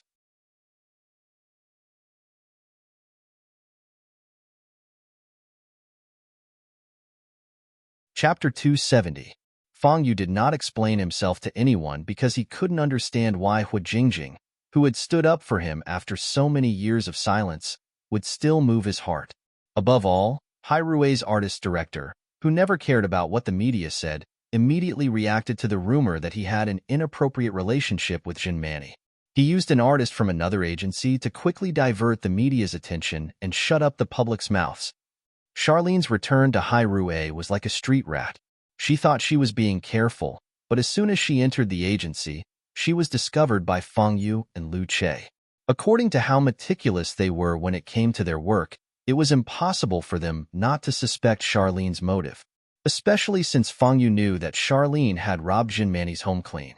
Charlene originally wanted to look for a manager that she had a good relationship with, but before she could enter their line of sight, Fang Yu sent a bodyguard to follow her. As soon as Charlene discovered the bodyguard's presence, her heart filled with anger. She was still an employee of Hai Rui and had her own pride. Yet, she was being treated like a thief. Charlene was so angry that she headed straight for Fang Yu's office and pointed to his nose. "What is the meaning of this?" Fang Yu closed the document and lifted his head to look at Charlene. "I'm afraid Hai Rui will lose something." "Fang Yu, don't go overboard. I'm sure you know better than anyone what happened at Jin Manny's home," Fang Yu asked coldly. Charlene suddenly looked a little flustered and lost. But she couldn't hide her cunning nature. "What do I know? All I know is, Hai Rui hit Jin Manny." Fang Yu lifted his head and glared at Fang Yu. He realized there was a reason why Jin Manny had gotten to where she was today. But how did Charlene get into the agency? It wasn't that she wasn't smart, she was just trying to play tricks. As for the words she said, she was obviously blaming Fang Yu. Even if she had no evidence, she could still go around spouting nonsense. "After this, I will send a termination letter to you through my lawyer." Charlene's expression changed. She hadn't achieved her motive yet, but since this was the decision of the higher-ups at Hai Rui, no matter how hard she tried, there was no way she could change Mo Ting's mind. So, she directly threatened, "You will regret this." Afterwards, Charlene left Fang Yu's office. However, she did not immediately leave Hai Rui. Instead, she headed straight to Hai Rui's waiting room. As expected, regardless of whether it was the makeup artists or artists, they all had the habit of leaving their phones on the dressing table. Charlene took the opportunity and pretended to slip on purpose, falling on the dressing table. "Be careful." Charlene pretended to cover her abdomen in pain. In fact, she had already secretly placed one of the phones into her trouser pocket. "Was that Jin Manny's manager? Are you sick?" "Who knows? I think she's about to lose her mind." No one noticed Charlene's actions, nor did they realize that someone had lost their phone. After all, it was common to lose one's phone in the dressing room. However, even though Charlene found the phone, she had no way of unlocking it.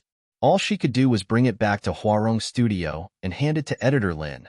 There must be a photo of Mo Ting and Tongning inside. Editor Lin looked at her deeply and nodded his head. "Are you sure? I'll try to find a technician to unlock the door." "There should be. After all, she is an artist from Hai Rui. In that case, I'll wait for a good show." Meanwhile, a number of talented newcomers emerged from other agencies. Tianyi Entertainment had been taken over by someone and changed its focus to producing low-budget films. Creative Entertainment and Changtian, after a short period of rest, also set out once again. Especially Changtian. Although Lan Shi had lost a few key players, they had received a new injection of fresh blood. Star King and Hai Rui had both suffered setbacks. Both had suffered losses.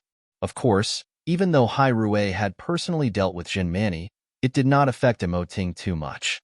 After all, Tongning was steadily progressing. The heir of Star King had been studying in the U.S.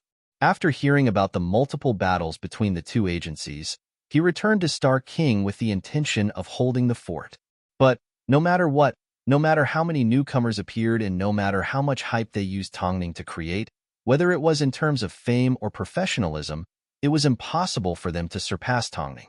So, with Ting's protection, Tongning became more and more mysterious. She intentionally avoided Ting in front of the media. So, the media was able to dig up less and less information about them. As a result, fans of the couple became more and more desperate. At this time, the heir of Star King, Quan Yi, appeared out of nowhere with the twin models. In just a few days, he appeared on the headlines of all the major entertainment newspapers. Rumor had it that he was trying to suppress Tongning and become the second Jinmani that held Star King back. Whether it was in terms of mysteriousness or charisma, Quan Yi was comparable to Ting. He was young and dissolute. Compared to Ting, he was more likable to women because he was easier to get close to. So, his appearance was bound to cause a certain amount of impact on Hai Rui.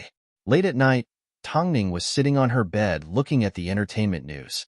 One of the articles was an irresponsible analysis of Ting versus Quan Yi. As soon as Tongning saw the article, she couldn't help but laugh, especially when she saw the part about their bodies.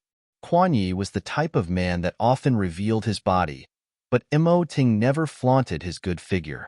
Others may not have understood, but she knew all too well.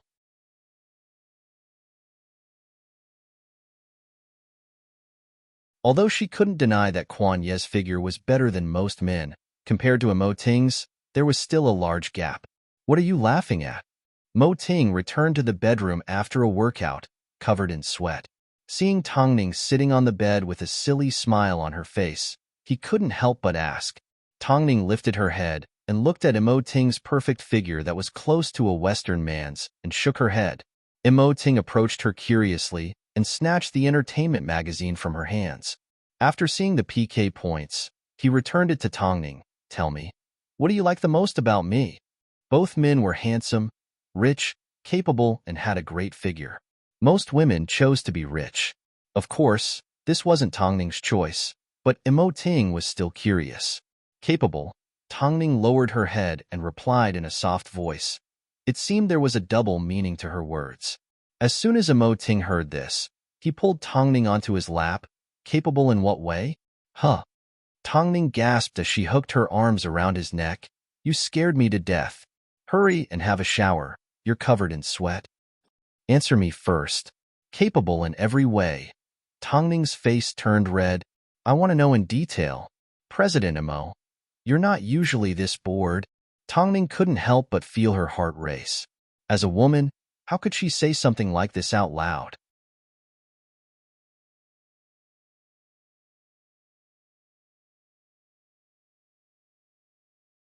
Chapter 271. Compared to Ting's mysteriousness, Quan Yi received more interviews. Whenever he or his female companion was in a good mood, Quan Yi would stop for an interview as if he was doing them a favor. For example, at this moment, he had just returned from the sea with the twin models. As soon as he got off the boat, he ran into reporters waiting for him. It was winter, but he was only wearing thin swimming trunks and Kalikali sunglasses. He was hugging two beauties, and his smile was vaguely yuppie. President Quan, as soon as you've returned to Beijing, you've received a lot of attention. You've dominated the headlines alongside Hai Rui's President What are your thoughts on this? Do you mind being piked? What do you think is different from CEO Quan Yi stopped in his tracks and lowered his head to look at her through the slit of his sunglasses. He smiled and said, My opinion? Honor? As for the difference, sexual orientation? Quan Yi let out a gentle laugh before hugging the female model and leaving the reporter's line of sight. It was from this moment onwards that the 32-year-old big boss of the entertainment industry, the CEO of Hai Rui Entertainment, was actually interested in men. Ever since Ting took over Hai Rui, he had always kept a low profile and had never been involved in any scandals. Not to mention with a woman, he had never even been involved with a man. On the other hand, Quan Yi was 27 years old. The number of girlfriends he had was almost equal to the number of artists at Star King. So, the fact that he didn't have a girlfriend was quite strange in the eyes of outsiders. Even though he recently had Tongning and was reminded by Quan Yi, it still felt like Mo Ting was trying to cover up his sexual orientation. In an instant, rumors of Mo Ting being gay spread like wildfire. As they were afraid that Hai Rui would cause trouble for them, they could only spread the news in secret. Hey, have you guys heard? The CEO of Hai Rui? So Mo Ting is that. I can't believe it. It should be a deep closet. Think about it. He's never like a normal man who shows his body outside, not even his upper body. Gay men seem to care about other people's opinions, so they look more normal than normal people. What about Tongning? CP fans can go die if they want to. I, on the other hand, feel that this Quan Yi has quite a mouth. He lives a flamboyant life, but it's only normal for others to be like him. Can't there be people in the entertainment industry who keep a low profile?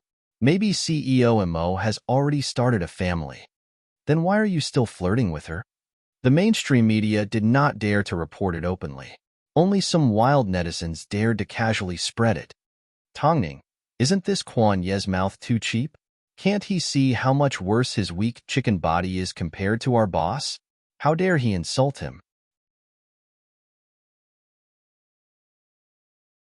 When Long Jie saw the news, she yelled with righteous indignation.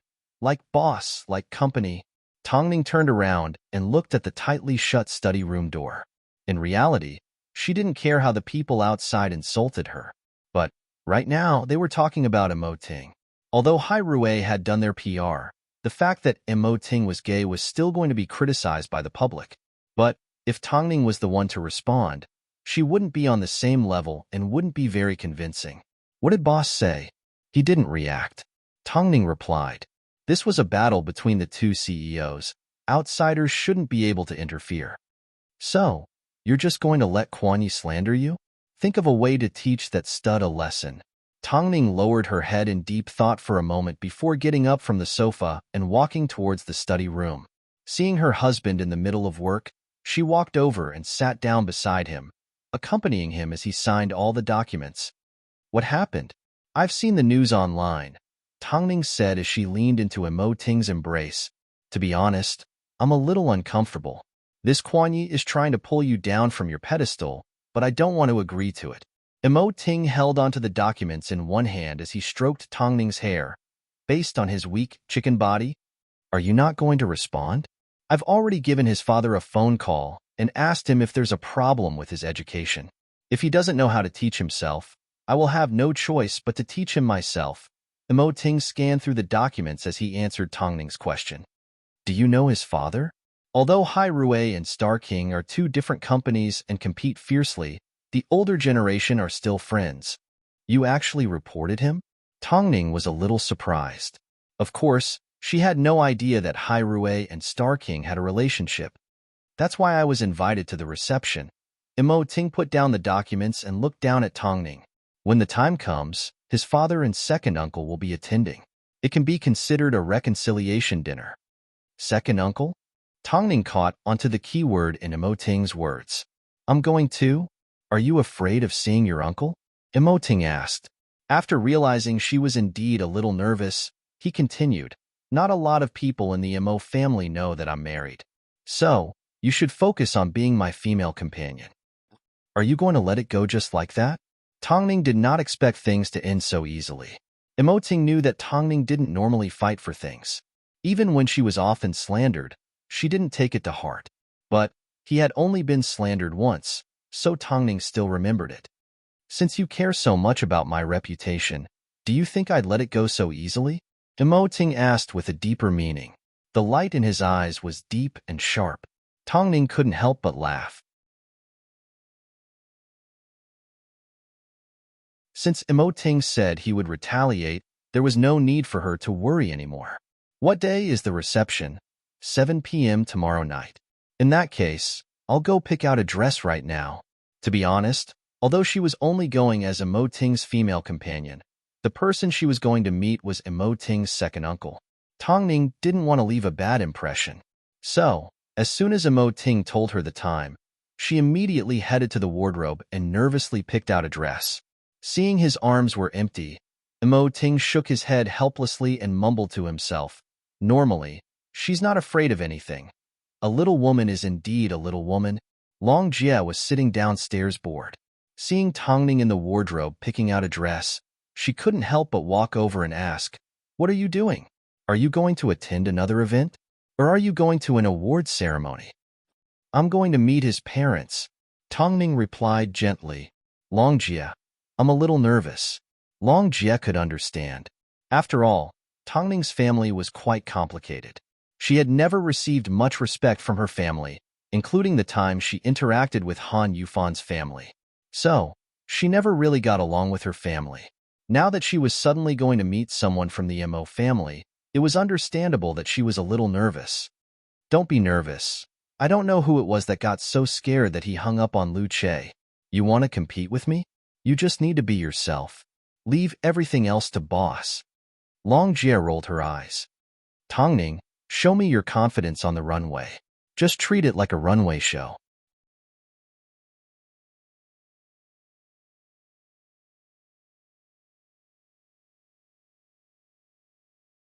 Chapter 272. Huarong Studio. Editor Lin's office. Charlene finally returned the phone that she had previously given to the programmer to unlock. Editor Lin sat in his office chair nervously. In the end, he opened the photo album on his phone and flipped through the photos. Most of the photos were of Tongning and Jin Manny at Hai Rui's celebration dinner. Editor Lin looked at the photos and saw the comparison between Tongning and Jin Manny. Deep down, he was more impressed by Tongning. After all, it wasn't common to see a model that matched their outfit perfectly. But he didn't like the fact that Tongning played with a man and pretended to be innocent.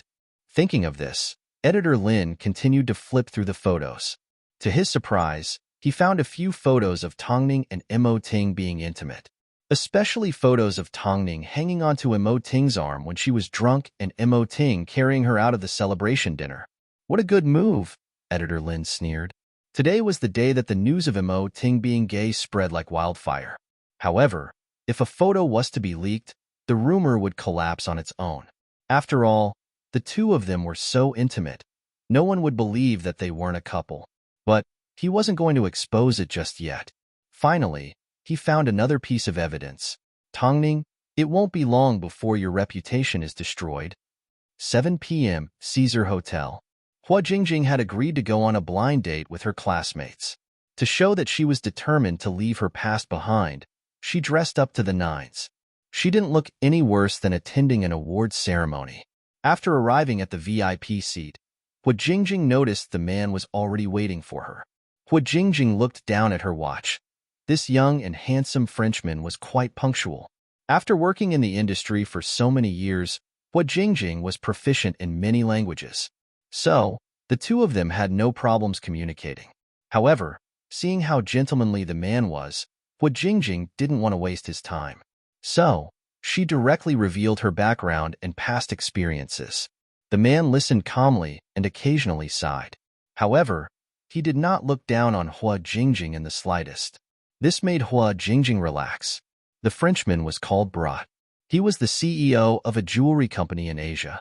He was gentlemanly and had a successful career. But, up to this day, he was still single. Hua Jingjing had a good impression of this man's mannerisms. At the same time, his facial features were pleasing to the eye. The couple chatted for 3 to 4 hours before Brat escorted Hua Jingjing back to her apartment like a gentleman. Hua Jingjing felt they were a good match, so she immediately gave Tongning a phone call and told her about the blind date. "The other party doesn't mind my past at all. There are no problems with our communication, and everything is suitable. I'm very satisfied." "Do you simply think it's suitable?"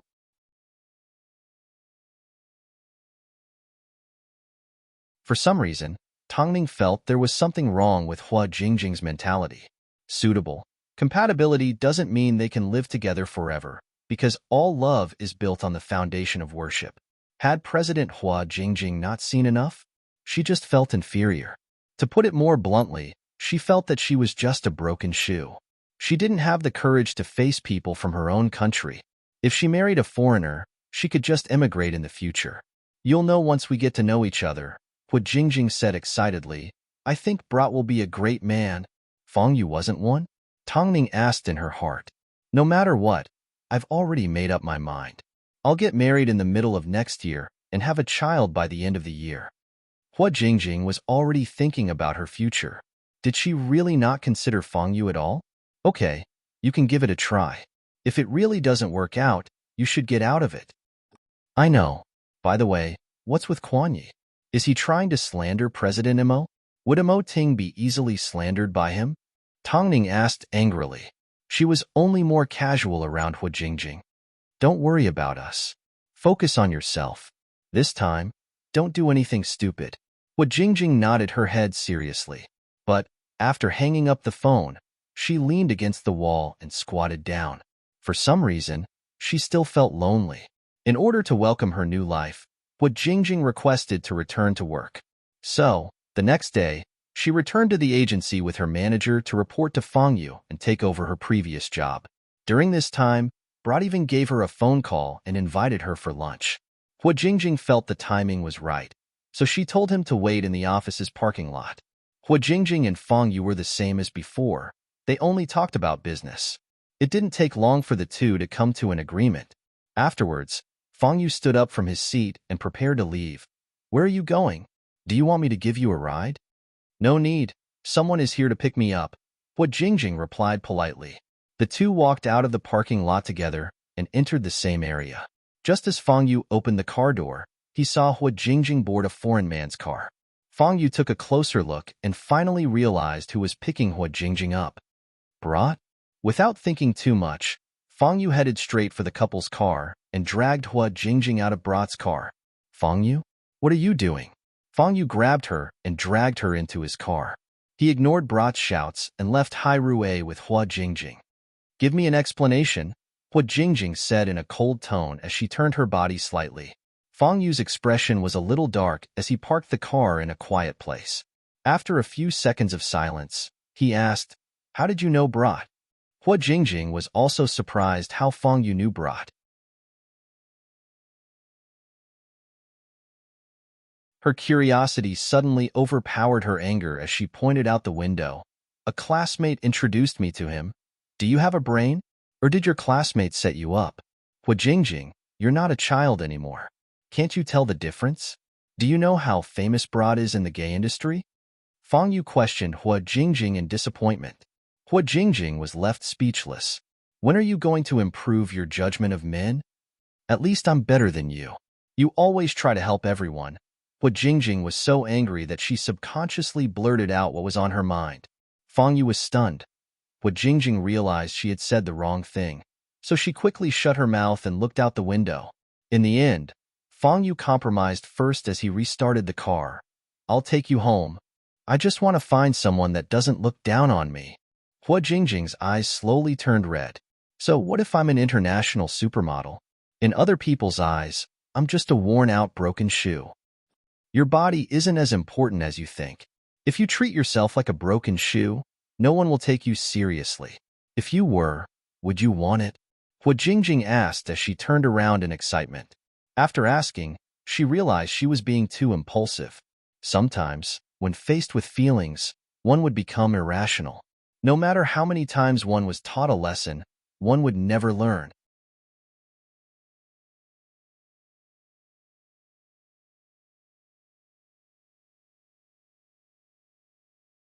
Chapter 273. Fang Yu tilted his head and glanced at Hua Jingjing. He replied in seriousness without his usual flippant manner. No one would want someone that constantly denies themselves. Fang Yu's answers had always been flawless. This time, it was no different. He avoided the important points by pointing out that Hua Jingjing wasn't in a good state. At the same time, he avoided the sharp answer that Hua Jingjing wanted. It wasn't a matter of whether he wanted her or not, but, as long as it was a man, no one would want her. Hua Jingjing almost forgot that Fang Yu was the artist's director and PR director of Hai Rui. His words had always been flawless. No one could find any loopholes in them. So, she let out a laugh and sat quietly in the car without saying a word. She didn't like the feeling of being unpredictable, and she didn't like hiding things. Most importantly, she was afraid. She had been afraid for a long time. Perhaps he felt the atmosphere in the car was too quiet. So Fang Yu cleared his throat and said to Hua Jingjing, "We've arrived." "In that case, thank you. You don't need to send me off." After speaking, Hua Jingjing prepared to step out of the car. However, Fang Yu suddenly did something that even he couldn't understand. He leaned over and held onto Hua Jingjing's hand as he explained in a serious tone. "It's true that I helped Jinmani, but I've never treated her like a woman." Hua Jingjing froze for a moment. She was surprised that Fang Yu had actually explained things to her. She then asked, "In that case, who did you treat as a woman?" Fang Yu let go of Hua Jingjing and replied, "My daughter." Hua Jingjing glared at Fang Yu, opened the car door and stepped out of Fang Yu's car. Fang Yu let out a gentle laugh as he waved goodbye to Hua Jingjing and drove out of the apartment. Although Hua Jingjing hadn't completely calmed down, at least Fang Yu had explained things to her. However, it was quite tiring to speak so carefully. On the other hand, was the classmate that introduced her to Tongning on purpose? Or was it unintentional? If it was intentional, then it could only mean that the culprit was truly ruthless. In the end, the blind date incident turned into Fang Yu's interference. This time, Hua Jingjing did not tell Tongning about it because she wanted to keep it to herself.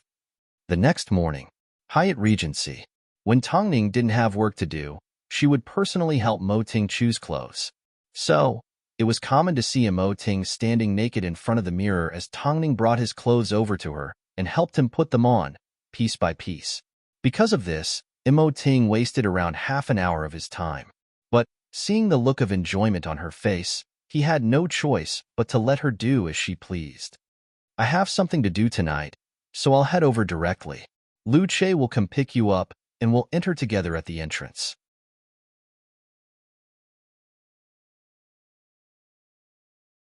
Tongning was in the middle of helping Mo Ting button up. As she looked at Mo Ting's perfect body, her mind was once again reminded of the white chopped chicken. Although she didn't want her husband's body to be seen by others, it was only once. Using it to defeat the white chopped chicken in an instant wasn't too bad, right? Mo Ting lowered his head to look at Tongning's expression. Actually, even without Tongning saying it, he already knew what she was thinking. He was experienced in being slandered by the woman he loved. Every time, he had to endure it until he vomited blood. But, because he had endured it before, he didn't want Tongning to suffer because of him. "Are you done?" Tongning nodded her head as she stood on her tiptoes and bit Mo Ting on the shoulder out of habit. This was a little secret between the couple. So, regardless of whether Tongning was happy or not, she would still do this. As for Mo Ting, regardless of whether it was painful or not, he would not show it. He simply wrapped his arms around her and placed a kiss on the top of her head before putting on his coat and leaving the house in satisfaction. Tongning stood by the window as she watched Mo Ting's car drive away. She placed her hand on her rapidly beating heart. She didn't know what was going on. They had already been married for so long, but whenever she was with Mo Ting, her heart would still race like they had just gotten married. As she turned around, Tongning noticed the entertainment newspaper on the table. Thinking about Quan Ye's shameless words, she felt a little unhappy. Tonight, he was Mo Ting's opponent, while the people she needed to defeat were the twin models. Even though, from what she saw, there wasn't much suspense. Since the meeting this time was to resolve things peacefully, the media would definitely be present. But, according to her understanding of Mo Ting, things like resolving things should only be discussed after he had gotten his revenge. So, she was suddenly looking forward to their meeting tonight. But, when she thought about Mo Ting's second uncle, she felt a little nervous. That afternoon, Tongning was preparing at home when Long Jie arrived at Hyatt Regency with news from Hai Rue. "Tongning, I heard someone from the gay industry has called Hai Rue to harass you. It's all because of that jerk from Star King. Since you already know he's a jerk, why don't you just give him a slap in the face? Why bother?" After speaking, Tongning tried on a simple qipao. As soon as Long Jie saw it, she was stunned. "Tongning, it's rare to see you wearing a qipao. It's so beautiful." Tongning looked at the clothes on her body and was still a little nervous. "Is it too formal?" "Since you are meeting the elders, this is perfect." Long Jie nodded her head in approval. "That's why I say, I will always lose to you in terms of intelligence, because you really cater to what they like. The older generation have a strong sense of patriotism. If you dress like this, I wonder how many memories you will bring back. Isn't it too deliberate? You weren't even this nervous when you were at a luxury fashion show. Long Jia glared at her before giving her a reassuring look. You are perfect. This time, even Imo Ting did not expect his wife to wear a qipao. Even though he had always known his wife had a sharp mind, he did not expect her to wear a qipao. 7 p.m., the sky was dark, but snow was falling from the sky above Beijing. Inside the high-class clubhouse, the Quan family and second uncle had already arrived. However, Imo Ting did not arrive on time. He was almost 10 minutes late. Second Master Imo immediately explained to the Quan family, "It's snowing. I heard there was a traffic jam on the road, so I arrived late." Father Quan laughed casually. "This is a common occurrence. What's wrong with waiting a little longer?" Today, Quan Yi did not bring his flirtatious model duo. However, his expression was obviously impatient. He knew Imo Ting had arrived late on purpose to make the Quan family wait. Apart from the two families, the entire hall was filled with reporters waiting to let them in. This was simply a show and Quan Yi was simply speaking the truth. Imo Ting was 32 years old, but he had never been with a woman. Who knew if he was actually interested in men?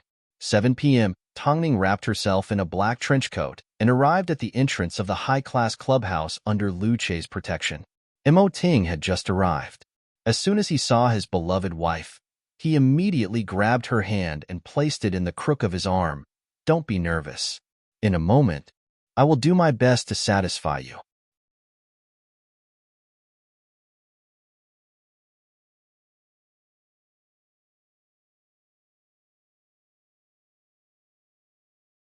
Chapter 274. Look, aren't they here? Father Quan smiled as he watched Imo Ting and Tongning enter the room. He then gestured for Quan Yi to stand up. Second Master Imo also spotted Imo Ting, but he did not place his gaze on him.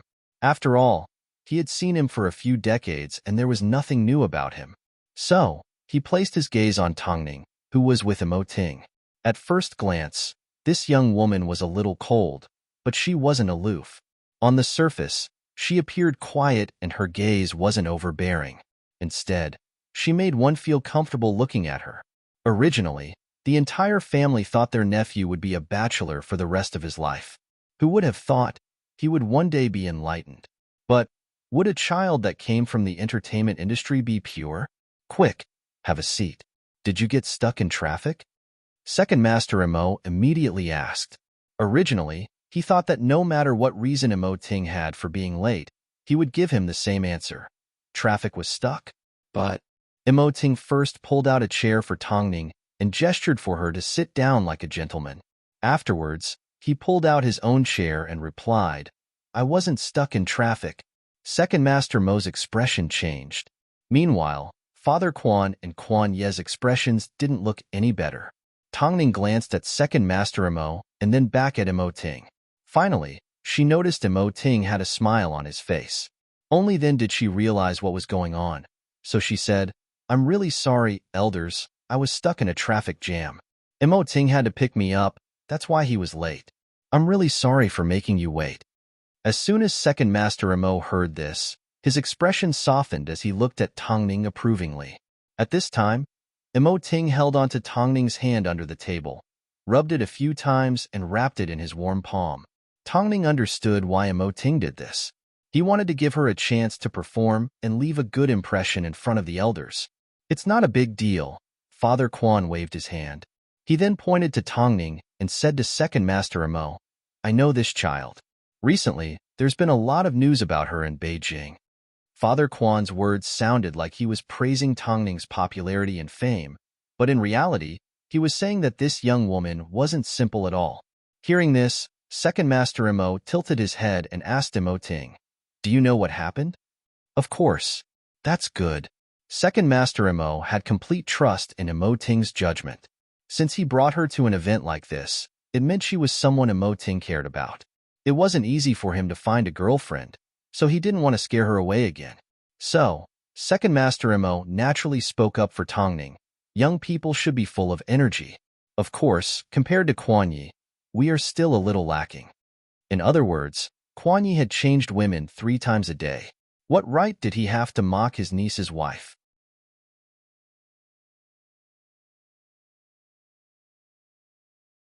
In fact, the elders of the two families were just putting on an act.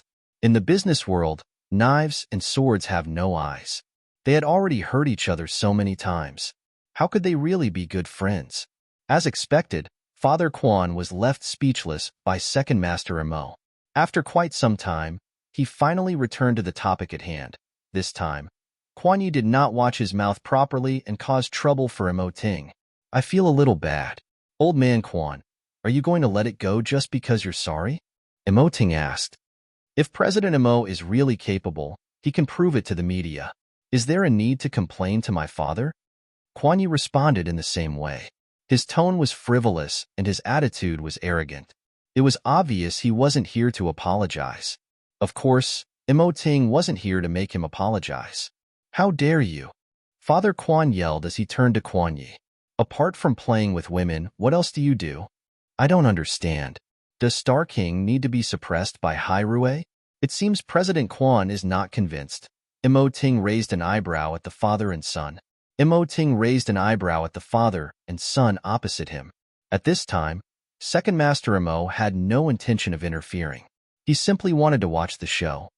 Why don't you prove to me that you are a real man? Quan Yi narrowed his eyes as he looked at Second Master Imo lazily. In that case, let's compete. Imo Ting replied straightforwardly.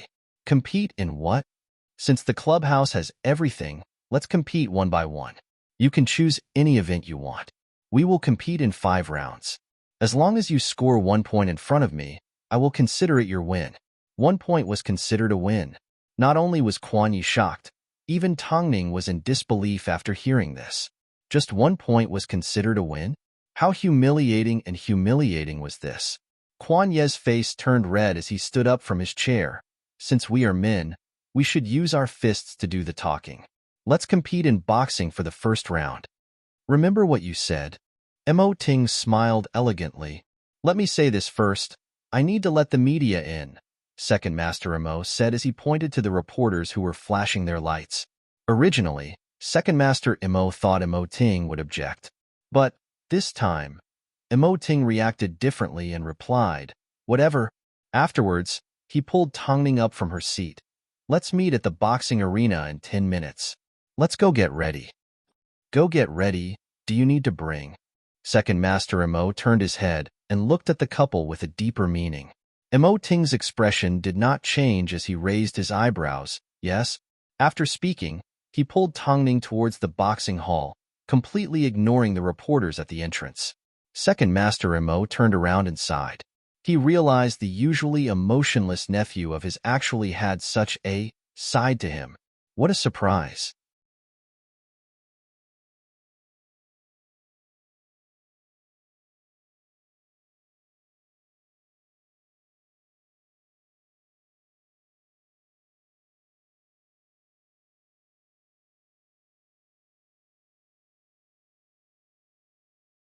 Didn't they see that there were 2 elderly people in front of them? Following that, the surroundings fell silent. Right after that, 2 figures entered the boxing gym. Originally, they had their backs to the lights, so no one could see them clearly. But, as soon as they entered the boxing hall, the audience became excited. Some people even stood up uncontrollably. All of them looked at Imo Ting in disbelief, as if they were afraid that they would miss out on a single detail. Strong and well-proportioned 8-pack abs, well-developed chest muscles like those of a Westerner, arms and fists that contained explosive power, and bronze-colored skin that exuded extreme male hormones. The reporters stared at Imo Ting's figure in a daze. They almost forgot about the cameraman. Oh my God! Wasn't this too perfect? So many men want a body like this. It's too shocking. Hurry and take a photo.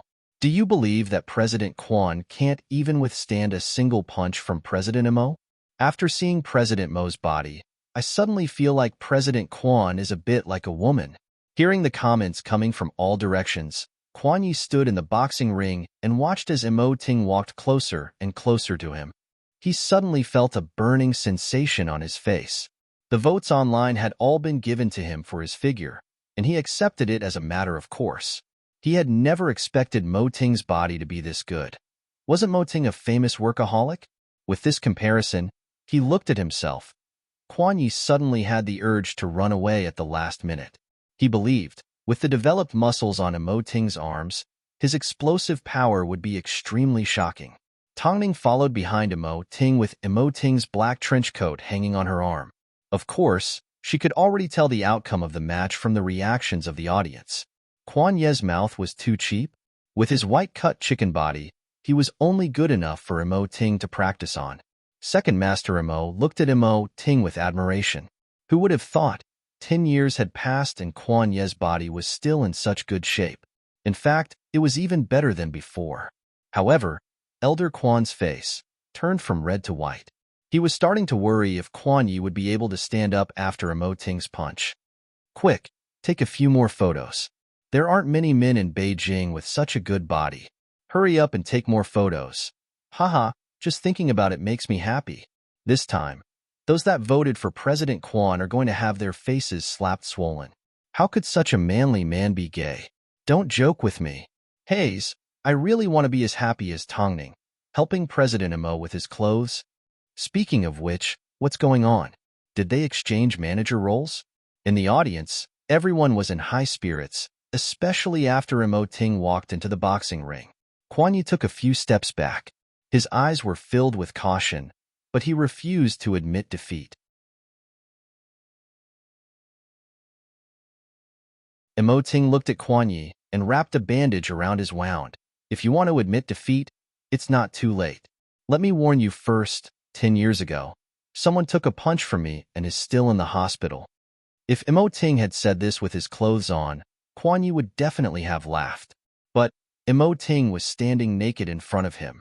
His entire body was filled with hormones and a sense of violence. Kuan Yi did not dare to underestimate Mo Ting. Kuan Yi looked at his opponent and then back at himself. In the end, before the fight even started, he admitted defeat in his heart. I give up. There were still a few more rounds to go. He refused to believe that Mo Ting would have the upper hand in all of them, especially when it came to eating, drinking, and playing. Was there anyone that could beat him? As soon as Mo Ting heard the word, I give up, he suddenly pointed to Tongning and said, you might not even be able to beat her. If I go up, I would be bullying you. In the next round, I will try my best to let you win. Kuan Yi looked at Tongning and scoffed. President Mo can't possibly win all the time. Let's give it a try then. Kuan Yi turned around and jumped off the boxing ring. By the time he returned to Father Kuan's side, he felt a little embarrassed. But at least it was better than being humiliated and getting beaten. I never expected the rascal to be so good at hiding his strength. What do you want to compete in the next round? Show us what you're good at. A good student like him should never go overboard, Father Kuan said.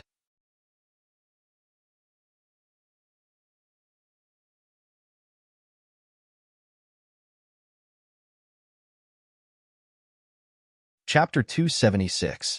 Father Kuan regarded Mo Ting as an obedient student. This was simply because his son was a typical playboy. Kuan Yi enjoyed the attention that the entertainment industry brought him and the countless women around him.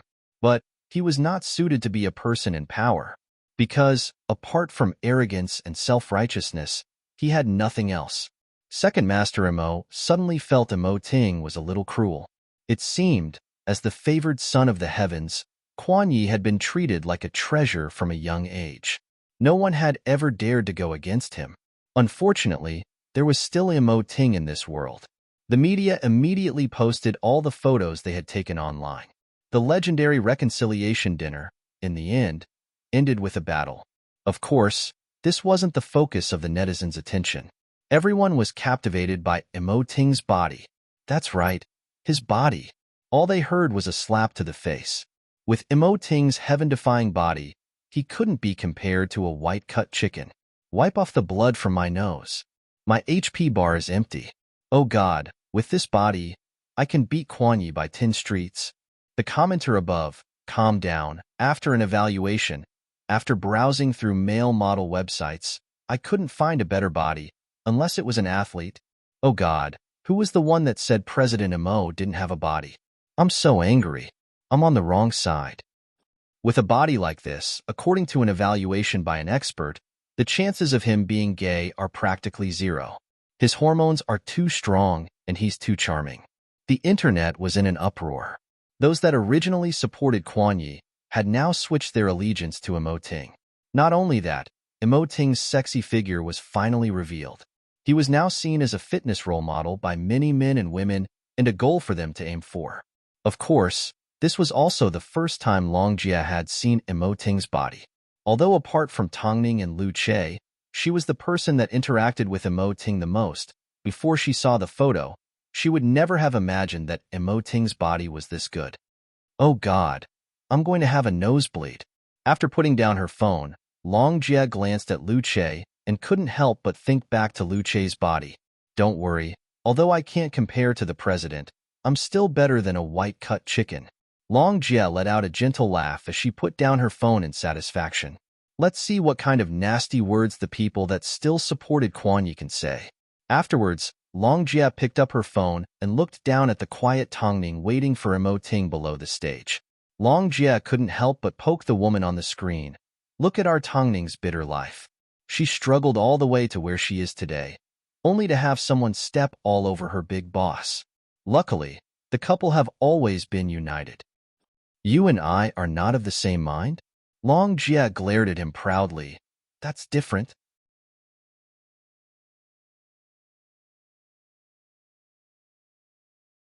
But I am sure that it was you who had a crush on me first. Long Jia. I regret it now, especially after seeing boss's body. Lu Che. If you continue like this, you will lose your boyfriend. Long Jia smiled as she snuggled into Lu Che's embrace. No, to be exact, she dominated his embrace. At this moment, the venue of the high-class clubhouse had changed. Everyone felt it was a shame that they didn't get to see Immerse's fists in action. How domineering would it be? Tongning accompanied Immerse as he changed back into his suit. She then placed a jacket on his body. I really regret it. If I had known this would happen, I wouldn't have exposed your body. Right now, there are hungry wolves everywhere. What do you think we should do? But aren't you the only one that has gotten to taste the meat? Immerse lowered his hand and held onto Tongning's slender fingers. If you think a place like this is boring, you can tell me. I will directly KO them.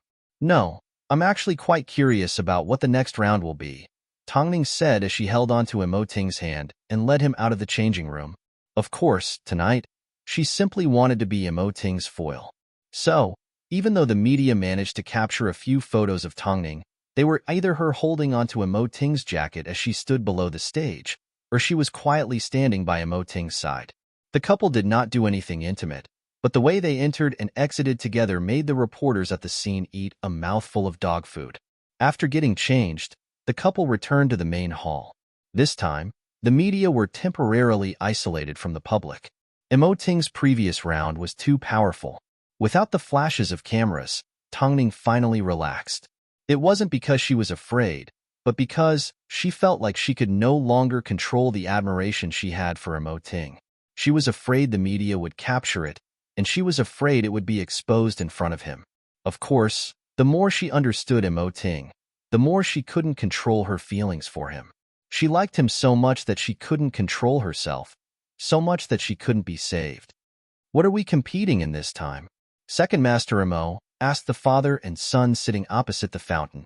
Kuan Yi unrestrainedly swung his legs on the table and raised his eyebrows. Why don't we play cards? Since the media have already left, there is no need for us to compete in 5 rounds. Let's just play some random cards. Let's play Texas. However, I want to place a bigger bet this time. What are you betting on? Immerse asked calmly with a calm expression. Kuan Yi glanced at Immerse before straightening up and looking at Tongning. He then pointed his finger at Tongning and said, I bet on her. If you lose, this model will belong to me. Even Father Kuan could tell that Kuan Yi was purposely causing trouble, let alone the Immerse family's uncle and nephew. You can also make a request.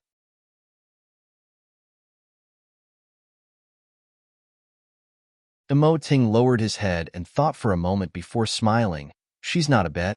Isn't she just a model? If I lose, I can still sleep with your twins. Immerse's expression darkened. Father Quan immediately noticed, so he grabbed onto Kuan Ye's arm and said, "Rascal, are you asking for a lesson? Look at President Mo's expression." "What? Are you afraid?" The more Kuan Yi was scolded, the more he wanted to win. Just as Imo Ting was thinking about how to teach this arrogant jerk a lesson, Tongning suddenly said, "I'll bet with you. But if you lose, you will go on all the big platforms and say that I'm a jerk and that I can't do it." Father Quan's face turned red. Just as he was about to say something, Kuan Yi stood up excitedly. "Okay, that's settled then. However, I don't bully women. You and President Imo can come at me together. You guys are considered family." Imo Ting looked at Tongning without saying a word. Since Kuan Yi thought he didn't know how to do it and was so confident, he might as well go along with him. Most importantly, he could play Texas with Tongning in his arms. Second Master Imo sighed to himself once again. He felt that the Quan father and son did not bring their eyes with them when they left home. If they had chosen someone else from the Imo family, they might have had a chance of winning. But challenging Imo Ting? He really wanted to find a place to sleep. A competition like this with no suspense was only meant for Imo Ting to date and coax his little wife.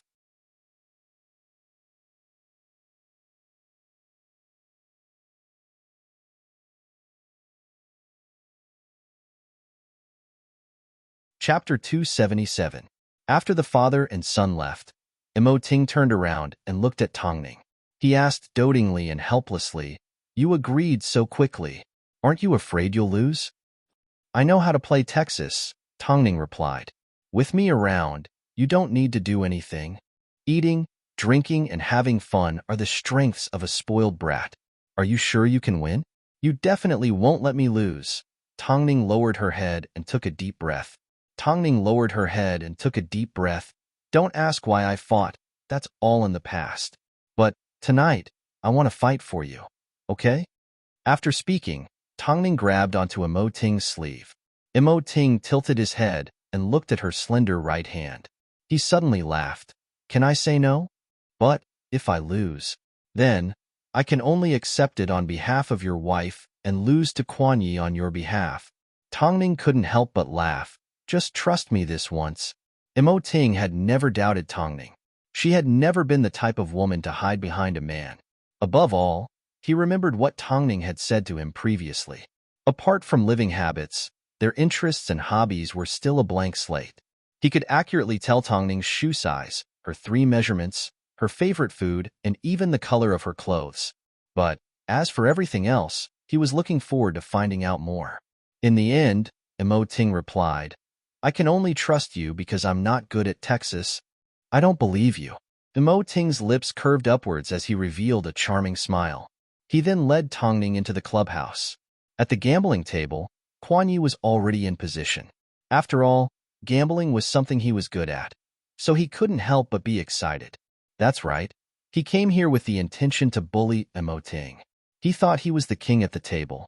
He couldn't beat Imo Ting in a fight, but he could definitely beat him in a game. Afterwards, Tongning sat down on a chair. However, Imo Ting quickly pulled her up. Tongning was confused. Imo Ting first sat down on a chair and then moved her between his legs. This position, although this was a common occurrence at home, Tongning still felt a little uncomfortable in a situation like this. Imo Ting wrapped his arms around Tongning and reminded her, "It's about to start. Why are you being so affectionate when playing cards? Are you afraid that you won't be able to hug me if you lose? I'll say this first. We'll decide the winner in one round." Kuan Yi sneered before instructing the dealer to start handing out the cards. Anyone who knew how to play Texas knew that a player had 2 trump cards and 5 public cards. In the end, they had to choose 5 cards to combine and compete against the opponent. A straight flush was naturally the biggest, followed by 4 heavenly legs, followed by a full house, and so on. Of course, Kuan Yi had seen his fair share of women playing cards, but he had never seen a woman win.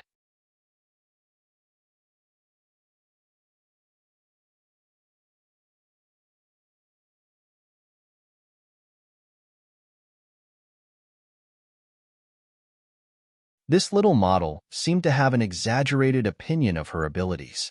Afterwards, the dealer began to distribute the cards. Out of the 2 cards, Tongning had an ace of spades and a jack of hearts. In Kuan Ye's hand was a pair of tens. Of course, his trump cards weren't good, but they weren't bad either. Since the stakes were people, it didn't matter if he agreed or not. Kuan Yi directly asked the dealer to give out 3 public cards. This time, the commons had a king of spades, a 3 of diamonds, and a 10 of hearts. From the looks of it, Tongning had a high chance of getting a straight, while Kuan Yi already had 3. Of course, on the table of cards, apart from luck, there were many other factors. For example, psychological tactics. Kuan Yi had always been known for his luck on the table of cards. So, what about against Tongning this time? Although Emoting was carrying Tongning, he did not say a word to her from start to finish. He simply watched quietly. Tongning was indeed familiar with Texas, so he thought of another possibility. Tongning must have played with Han Yufan in the past. Thinking of this, he felt a little jealous. But thinking about how Tongning said she was going to fight for him, he let go of his jealousy. Not long after, the 4th public card was dealt. This time, it was another ace of hearts. Kuan Yi maintained his advantage, but overall, Tongning was slightly behind. She only had a pair of aces, and if the last card didn't have a queen, she would lose. This time, Kuan Yi did not continue. He simply held his chin and asked Tongning, "What do you think? Do you want to fold? Let me warn you, it's almost time for the last card." Emoting wrapped his arm around Tongning's neck and whispered in her ear, "Let me see the last card. In that case, if I win, is it your luck or mine?" "Yours," Emoting replied. Tongning nodded her head. She couldn't be bothered to listen to Kuan Ye's nonsense as she asked the dealer to deal the cards. In the end, the 5th public card was dealt. However, it didn't have much of an effect on either side. Tongning suddenly felt a little nervous. It was almost time to reveal her trump card. From the looks of it, she had a high chance of winning. But, without any suspense, Kuan Yi revealed his trump card. It was 3 tens. Tongning turned her head and glanced at Emoting, but Emoting gestured for her to stay put. "Reveal your card. I'm going to trust my luck today." Tongning only had a pair of aces, so she was obviously going to lose. But she did not say a word. "Since you've lost, you should admit it. President Emo, you can afford to play, right?" Seeing the 2 men's reactions, Kuan Yi was certain that they had lost. So, he couldn't help but clap for himself. "It seems I'll be able to enjoy being a little model tonight. What a shame." Emoting squeezed out 3 words from his chest before he revealed his trump card. It was actually Q and J.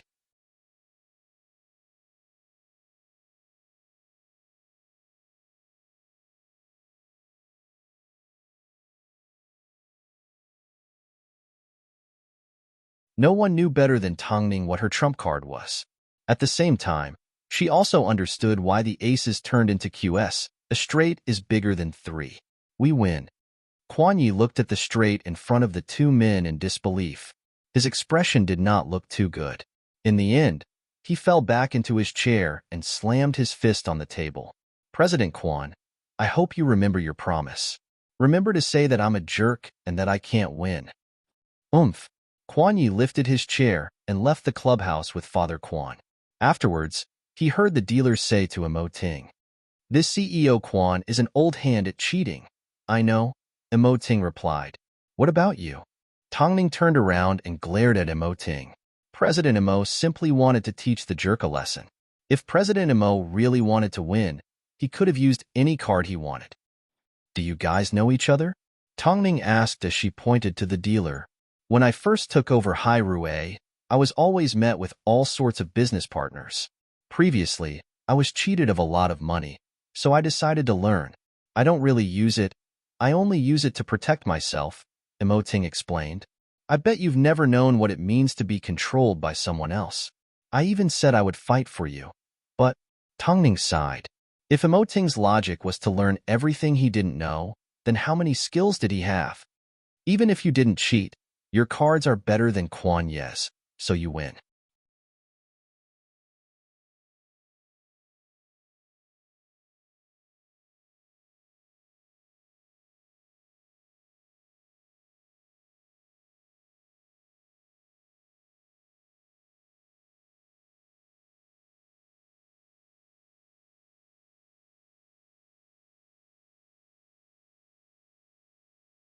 Chapter 278. All of a sudden, Tongning had a feeling that she had yet to truly witness Emoting's power.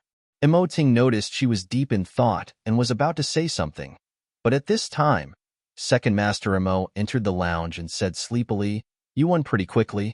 Emoting turned around and looked at Second Master Emo before leading Tongning over to him. "This is Second Uncle. I didn't introduce him properly just now."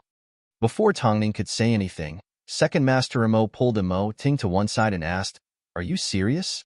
You only found a small-time model? Have you spoken to your parents first?" Emoting turned around and looked at Tongning as he replied, "What? Does Second Uncle think it's not a good idea? Of course it's good. This girl looks decent and I quite like her. But what about your parents? When do you plan to tell them?" "Please keep it a secret, Second Uncle. It's not the right time yet," Emoting replied with a deeper meaning. "You are just like your father, always trying to be mysterious." "I don't care about the two of you." Second Master Emo waved his hand disapprovingly. Second Master Emo waved his hands disapprovingly. "It's just a pity that the banquet was supposed to be a reconciliation. In the end, the enmity between us got worse. You should have shown some mercy, ah. After this mess, will I still be able to see Old Man Quan? Doesn't Second Uncle enjoy this process? It's good that you know. If I say it out loud, then it's pointless." After speaking, Second Master Emo turned around and looked at Tongning. "Why don't you have dinner with your niece-in-law before you leave? I just want to ask, how many people have found out about this? Grandfather knows I'm married, but he doesn't know who my partner is." "Married?" Second Master Emo covered his mouth. "I thought you guys were just getting along." Emoting raised his left hand with a wedding ring on it and let out a gentle laugh. "It's already been 4 months. In that case, this dinner is even more important." Emoting nodded his head and returned to Tongning's side. "Second Uncle wants to have dinner with us. Do you want to go? Do you even need to ask? Let's go." After the three left the clubhouse, they arrived at a quiet hotel nearby. From start to finish, Second Master Emo watched Emoting protect his wife and found it a little funny. "Good lad. You are becoming more and more like your second uncle when I was young. When you marry a wife, you need to dote on her." "I never dared to forget," Emoting replied. "You're already 32 years old. When I was 32 years old, my second brother was already old enough to buy soy sauce. When do you plan to have one?" "There's no rush," Emoting replied. Tongning watched as the uncle and nephew interacted with each other. She wasn't sure if it was because of their genes, but she felt Second Master Emo was especially close to him. She felt the Emo family were extremely cute.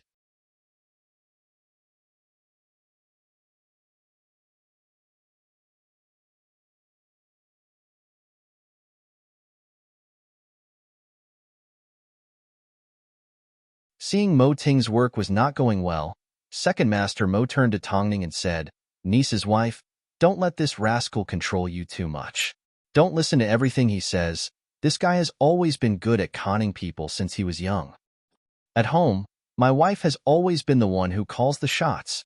Mo Ting placed his arm on Tongning's chair and raised his eyebrows. "It better be." Tongning felt a little warm, so she removed her jacket and revealed the embroidered qipao she was wearing.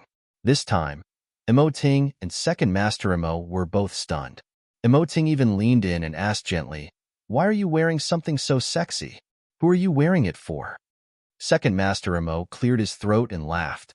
"Shouting sure knows how to please the elders, but it's very useful. When I see you dressed like this, I'm reminded of your auntie's beauty. No matter what, I wish the two of you the best. It seems I don't need to worry about you getting along with the Emo family," Emoting whispered beside Tongning's ear after dinner. But a child. In the past, she had never considered this issue because she thought they had only been married for a short period of time. But now that Second Master Emo mentioned it, it turned out Emoting was already 32 years old. 32 years old. It was indeed time for him to have a child. But if she were to have a child at this time, then she would need to start her newly established career all over again. "If you want to have a child, then we can talk about it. I'm not in a rush." "But am I so old that I have to have a child?" In the entertainment industry, there are plenty of people that only have children when they are 40. On the way home, Tongning couldn't help but lower her head in thought. Was she against having a child? Actually, she wasn't. In the past, she was determined to return to the top of the modeling industry because she wanted to get revenge on Han Yufan and Imo Euro. Afterwards, she changed her mind because she wanted to be a match for Imo Ting. Now, to her, a woman needed to have her own independent career. But she also wanted a baby like Imo Ting. By the time you are 40, I will be 33, Tongning reminded Imo Ting. In that case, let's start a little earlier. Older mothers are in danger. You know about this. Imo Ting continued driving. Under the flashing neon lights, he turned his head to look at Tongning and replied, "After marrying you, I began to understand everything. Married life is also a part of my education. I really regret not meeting you earlier. If you had met me earlier, I'm sure we would have been on and off again. Wifey, I was also young once and I had a bad temper and liked to fight. Okay, I'd like to see it for myself." Early the next morning, Kuan Yi posted on his personal blog about his punishment for losing the bet. He admitted that he was a jerk and that he couldn't do it. Most of the media knew that Kuan Yi had been beaten by Imo Ting.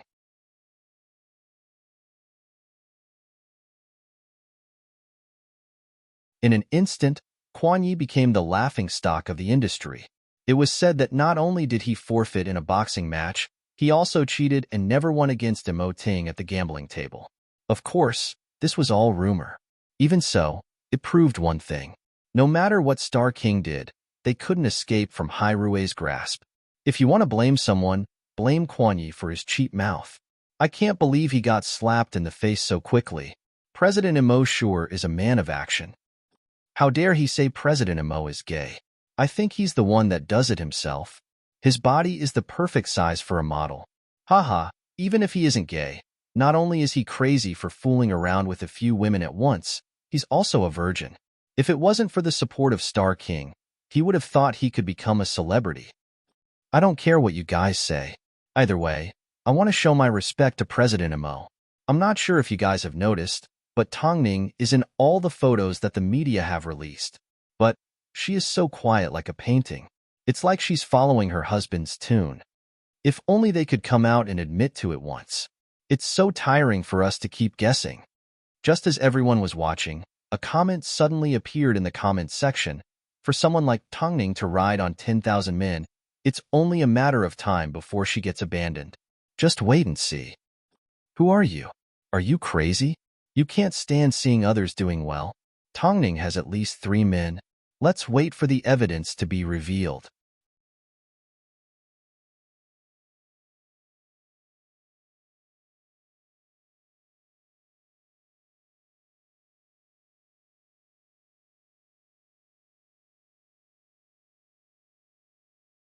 Chapter 279. If you have the ability, show us some evidence. The man couldn't help but post a photo. It was the photo of Tongning and Imo Ting kissing in the manner. In the photo, Tongning's face wasn't in high definition, but her facial features were still recognizable. As for the man, his back was against the wall and he was in the middle of a car, so it was impossible to see who he was. Most importantly, in this photo, Tongning was indeed kissing a man. Let's wait and see. There are more explosive things to come. Expose it. Hurry up and expose it. Oh God, is this really Tongning? Are there any experts who can dig out any useful information? Hurry and save it. Don't let Hai Rui's PR get rid of it. However, the man did not respond. He simply left behind a suspicious photo before disappearing. Originally, this incident was only known by a small group of people, but it didn't take long before news of it spread to fans. Afterwards, it slowly climbed to the top of the search rankings. Tongning, hurry and take a look at this. What is this? As soon as Long Jie saw the photo, she immediately sat down on the sofa and approached Tongning. When did this happen? Were you and President Imo in the photo? Tongning tilted her head and glanced at the photo before replying with certainty. Earlier, when we were at the manor, the angle of the photo must be a bit difficult. Long Jie looked left and right. President Mo's manor is extremely secretive. It's impossible for anyone to get in.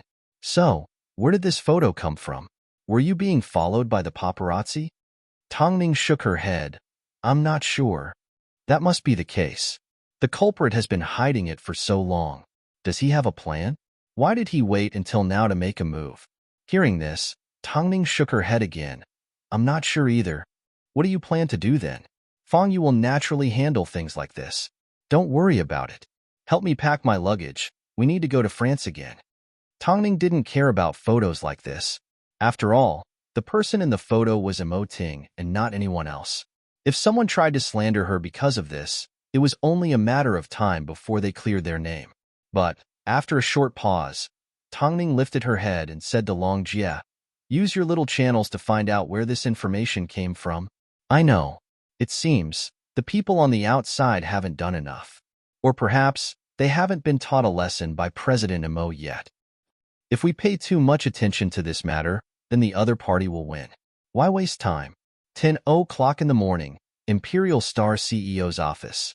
Quan Yi pretended to be serious as he sat at his desk reading through some documents. The pen in his hand simply scribbled a few lines across the document before quickly closing it up. He looked at Star King's artist's information in boredom.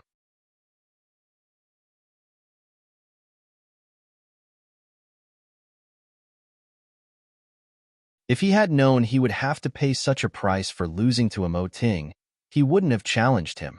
CEO Quan, come in, Quan Yi said to his assistant impatiently. The assistant walked over to Quan Yi with the phone in his hand and handed it to him as if he was presenting a treasure. President Quan, this is for you to be happy. What are you happy about? Quan Yi received the phone from Tongning. A moment later, he saw the photo of Tongning kissing the man. What does this mean? Right now, there are rumors going around that Tongning's private life is messy, that she has cheated on a few men and made President Imo of Hyrule wear a green hat. Although there were rumors that Tongning had climbed into his bed, there was no solid evidence. Now, it has finally been posted, the assistant explained excitedly. If the rumors are true and Imo Ting is still in an ambiguous relationship with her, President Quan, think about it. Wouldn't the anger in your heart be vented? What? Translator's thoughts. Uni Quan Yi did not say a word. He simply stared at the phone in a daze. Did you think this would make me happy? The assistant was stunned as his face turned red. I said there was something wrong with Imo Ting's sexual orientation. I was the one that caused trouble for Imo Ting. But, what does this mean? Quan Yi threw the phone away. What kind of solid evidence is this? But, the rumors are spreading like wildfire. It's normal for people to slander Tongning. Quan Yi threw the phone away and suddenly laughed. According to Imo Ting's abilities, he will definitely resolve the matter quickly. This time, I'm going to make things a little more difficult for him. What does President Quan want to do? Pay attention to Tongning's recent schedule. I want to create a chance encounter with her. Quan Yi began to get excited. Since Tongning had already been accused of having a messy life, why not he add a little spice to her life? He really wanted to see Imo Ting's expression. It was going to be interesting. President Quan, do you want everyone to misunderstand that the person in the photo is you? You're smart. How many years has President Imo been dominating Hyrule? I wonder if he can handle this blow. After speaking, Quan Yi suddenly felt the documents in front of him weren't as annoying as before. At the same time, the models that relied on their talent to make a living didn't seem so ugly anymore. But it's not easy to get hold of Tongning's schedule. Go out and think of a way. Contact customs and take note of Tongning's name. As soon as she decides to leave the country, let me know immediately. The assistant knew Quan Yi's decision couldn't be changed. So, even though he looked like he was in a difficult position, he did not refute. He simply bowed to Quan Yi and left the office. He was the one that brought this upon himself.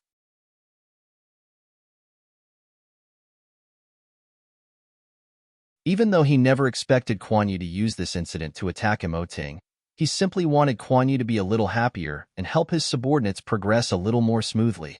Plus, it wasn't that Quan Yi wasn't capable. He simply preferred the freedom of the world and didn't like the power that every man couldn't live without. Worst of all, he wanted to bring this playful attitude to the agency. After all, Star King still had the old man, so he could continue playing around. By the time Imo Ting found out about this incident, he had just finished a video conference. Fang Yu brought the information to Imo Ting's office. Not only did he pull out the photo and news, He also pulled out the IP address of the person that posted the photo as well as a list of suspects. Ting's eyes darkened as he put down the information. He then placed his fingers on the table and said to Yu, "Follow up on these suspects and investigate them. Find out how they managed to get their hands on the photo. I've already instructed my subordinates to investigate. By the time we receive the results, you and Tongning will already be in France," Yu explained. "Let's find out who the culprit is first." Ting picked up the photo again as he thought back to the kiss he shared with Tongning that day because he had to return home early. Who would have thought? The paparazzi was so brave. Focus on investigating Huarong's studio. Ting hadn't forgotten that Tongning had told him more than once about being seen by editor Lin. "I've never heard of this studio before," Yu tried to recall.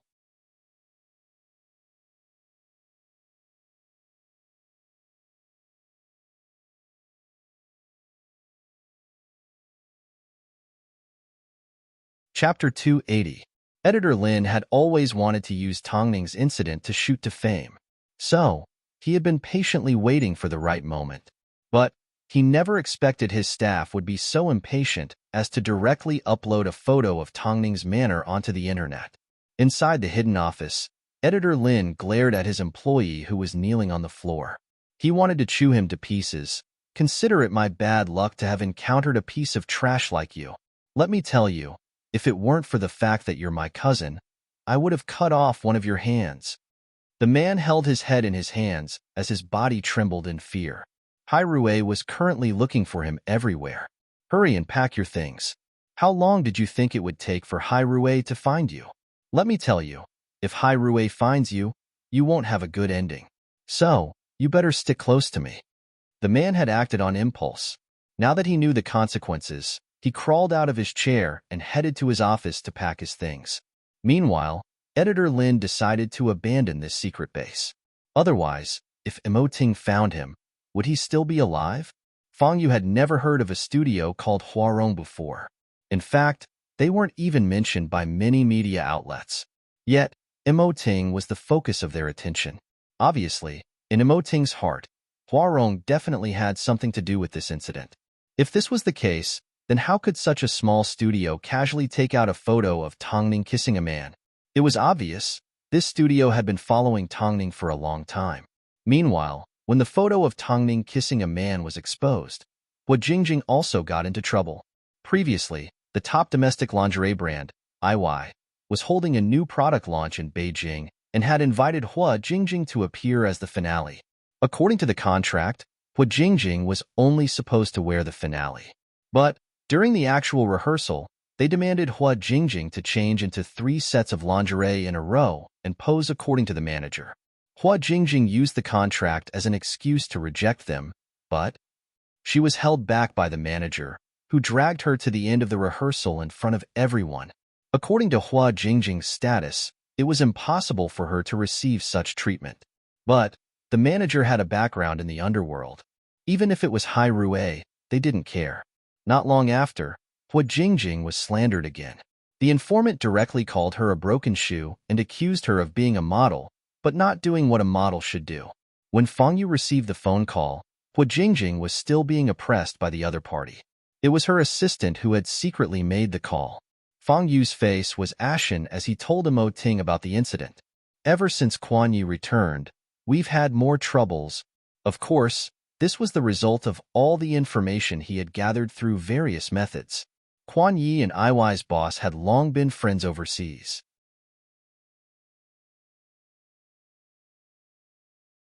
So, he wasn't worried about Hairue, he was worried about Jingjing. Ting stood in front of the floor-to-ceiling window and looked outside. He then turned around and gave Father Quan a phone call. "Elder Quan?" "Oh, it's Ting. What's the matter?" Ting remained silent for 2 seconds before letting out a gentle laugh. "If Quan Yi crosses my bottom line again, I will have no choice but to cripple him. I wonder what Quan Yi did to upset President this time? Do I look like I'm joking?" Ting's voice suddenly turned cold and hard, sending chills down one's spine. Hearing Ting's tone, Elder Quan knew he couldn't brush this matter off. So, in the end, he nodded his head in seriousness. "I will keep an eye on Quan Yi." However, Father Quan was a little angry that he was being threatened by a younger generation. But he had no choice. Although he often crossed the line in front of Hai Rui, he still didn't dare to challenge them. President, is there any point in warning Star King like this? I have no intention of warning Star King. I simply wanted to give them a heads up before I touch Quan Yi. After speaking, Emoting returned to his desk. This afternoon, Tongning and I will fly to France. We need to deal with the matter regarding the photos. Don't worry, the photos have only been spread on a small scale. In a couple of days, they will be forgotten by everyone. Plus, I will find the source as soon as possible, Fang Yu promised as he placed his right hand in his pocket. But, have you decided to announce your relationship with Tongning yet? I promised Tongning that I would only announce it after 6 months of marriage. Unless I have no other choice, I want to keep my promise to her, Emoting said as he locked the important documents in his cabinet and pulled out his car keys. But, if someone wants to play a game, then I will be happy to play along. So, what's the harm in announcing our relationship? Plus, if IY insists that they are from the underworld, then we will use a method that they approve of to resolve the issue. I understand. News of Hai Rui looking for Huarong Studio spread like wildfire within the industry. While Fang Yu was on his way to IY, he received a phone call from his assistant saying that he had found the address of Huarong Studio. Fang Yu turned around and immediately rushed over to the building. But, by the time he arrived, the studio was already empty. All that was left was a rubbish bin with Huarong Studio's logo printed on it. I was simply looking for the person in charge to have a chat. Do they really think we are from the underworld? Why would they run? The assistant complained. Of course they would run if they have a guilty conscience. Fang Yu looked around the studio in detail and checked every possible hiding spot. He even checked the windowsill. What the hell?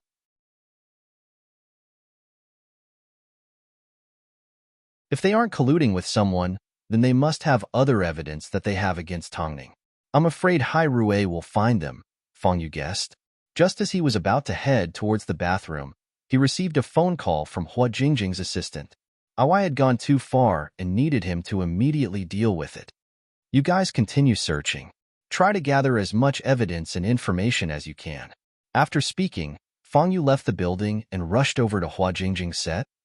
After becoming famous and with Hai Rui's backing, it had been a long time since Hua Jingjing had met such an unreasonable business partner.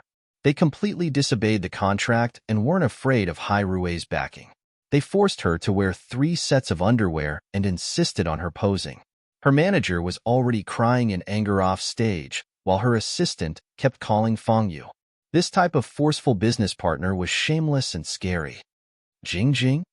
As it was a rehearsal, the set was filled with staff. Hua Jingjing had only brought her manager and assistant with her. The other party's request was that if they didn't follow their instructions, she wouldn't be able to leave. Hua Jingjing was afraid they would make a move, so all she could do was hold back her anger and obey. It wasn't like she hadn't endured this kind of humiliation before. Hua Jingjing, your pose isn't right. Try again, the show director instructed. Hua Jingjing froze on stage. At this time, Fang Yu entered the set with his bodyguards. A row of 7 to 8 people lined up in a row.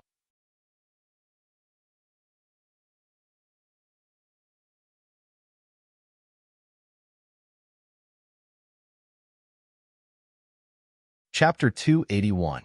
Seeing Fang Yu, Hua Jingjing felt a little embarrassed. After all, her current appearance was barely covered in clothes. Fang Yu looked at Hua Jingjing's flushed face and immediately removed his jacket.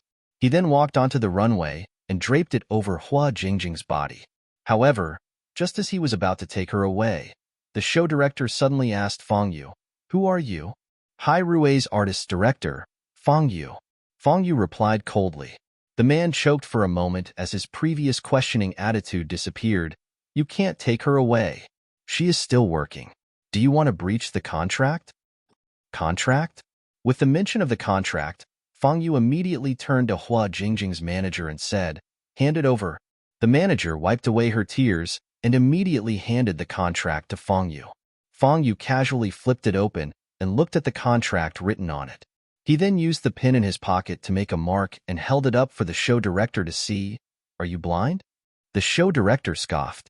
Seeing the man still refused to admit, Fang Yu turned to the bodyguards and said, "Hold him down. What are you trying to do?"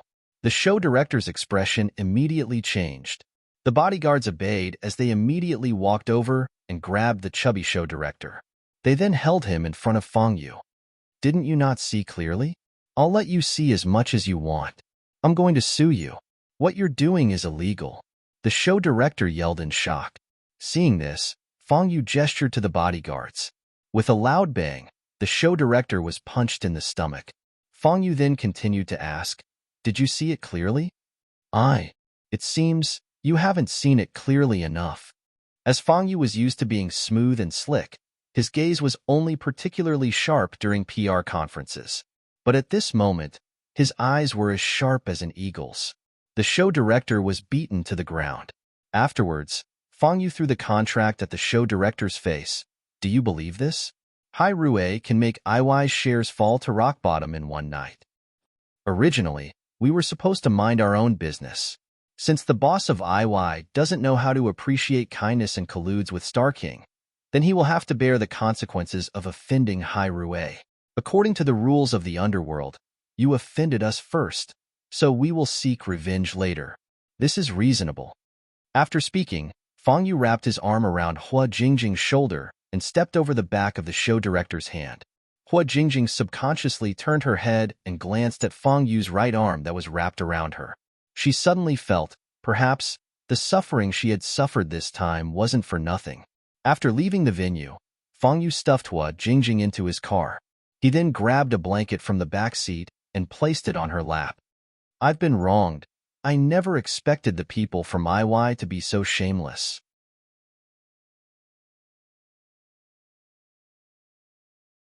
More importantly, I never expected them to disregard Hai Rui. Fang Yu tilted his head and glanced at Hua Jingjing. He then started up the car and prepared to drive her home. Before IY started selling top-quality lingerie, they were originally in the service industry. Later on, they successfully transformed their business and became the IY that they are today. Although their background has been cleaned up, these factors still exist. Previously, when you accepted this job, I reminded you to think twice. As for looking down on Hai Rui, I suspect that IY is going back to their old ways and treating the business world like the underworld. What are you going to do if you offend them like this?" Hua Jingjing asked worriedly. "How many people in the entertainment industry are clean? Aren't they all about money and background? Things like this will naturally be handled by President Mo. You don't have to worry about it. Has the matter regarding Tongning's photo been dealt with?" "It's being dealt with," Fang Yu replied succinctly. He then pointed to their destination with his chin. "I never expected it to be so close to your home. Let's go up." Hua Jingjing looked around at her surroundings. She originally wanted to take off her clothes and return them to Fang Yu, but Fang Yu held on to her right hand. "Do you want to go up like this?" Hua Jingjing was only wearing white underwear. Plus, it was winter. If she were to go up like this, she would definitely go crazy and end up in the headlines again. "Why don't you give me your keys and I'll go up and get you a set of clothes?" Hua Jingjing hesitated for quite some time before replying. "I think I should go stay at my manager's place. I'm a little scared." She was afraid of IY's revenge. If IY really wants to get revenge, do you think hiding at your manager's place will help? In that case, take me to the hotel. Fang Yu looked at her deeply and said, "Since it's only one night, let's go to my place." "What do you mean by only one night?" "You don't need to know." After speaking, Fang Yu restarted the car and headed home. "My daughter is a good girl. If you want, you can play with her. If you don't like kids, you can sleep in the guest room." Hua Jingjing sneaked a glance at Fang Yu. It was just a glance. Ever since their last conversation, she hadn't had the time to think about her feelings. It wasn't until a moment ago, when Fang Yu draped a jacket over her body and slapped IY in the face, did she realize that Fang Yu had unknowingly helped her so many times. Hua Jingjing didn't know how she arrived at Fang Yu's apartment. All she knew was, as soon as she entered, she saw Fang Yu's daughter doing her homework with the help of a maid. "Baby, come here." Fang Yu waved at Fang Yu. The little rascal immediately ran into Fang Yu's arms and rubbed herself against him. "Call me Auntie Hua. Call her sister." Hua Jingjing immediately corrected.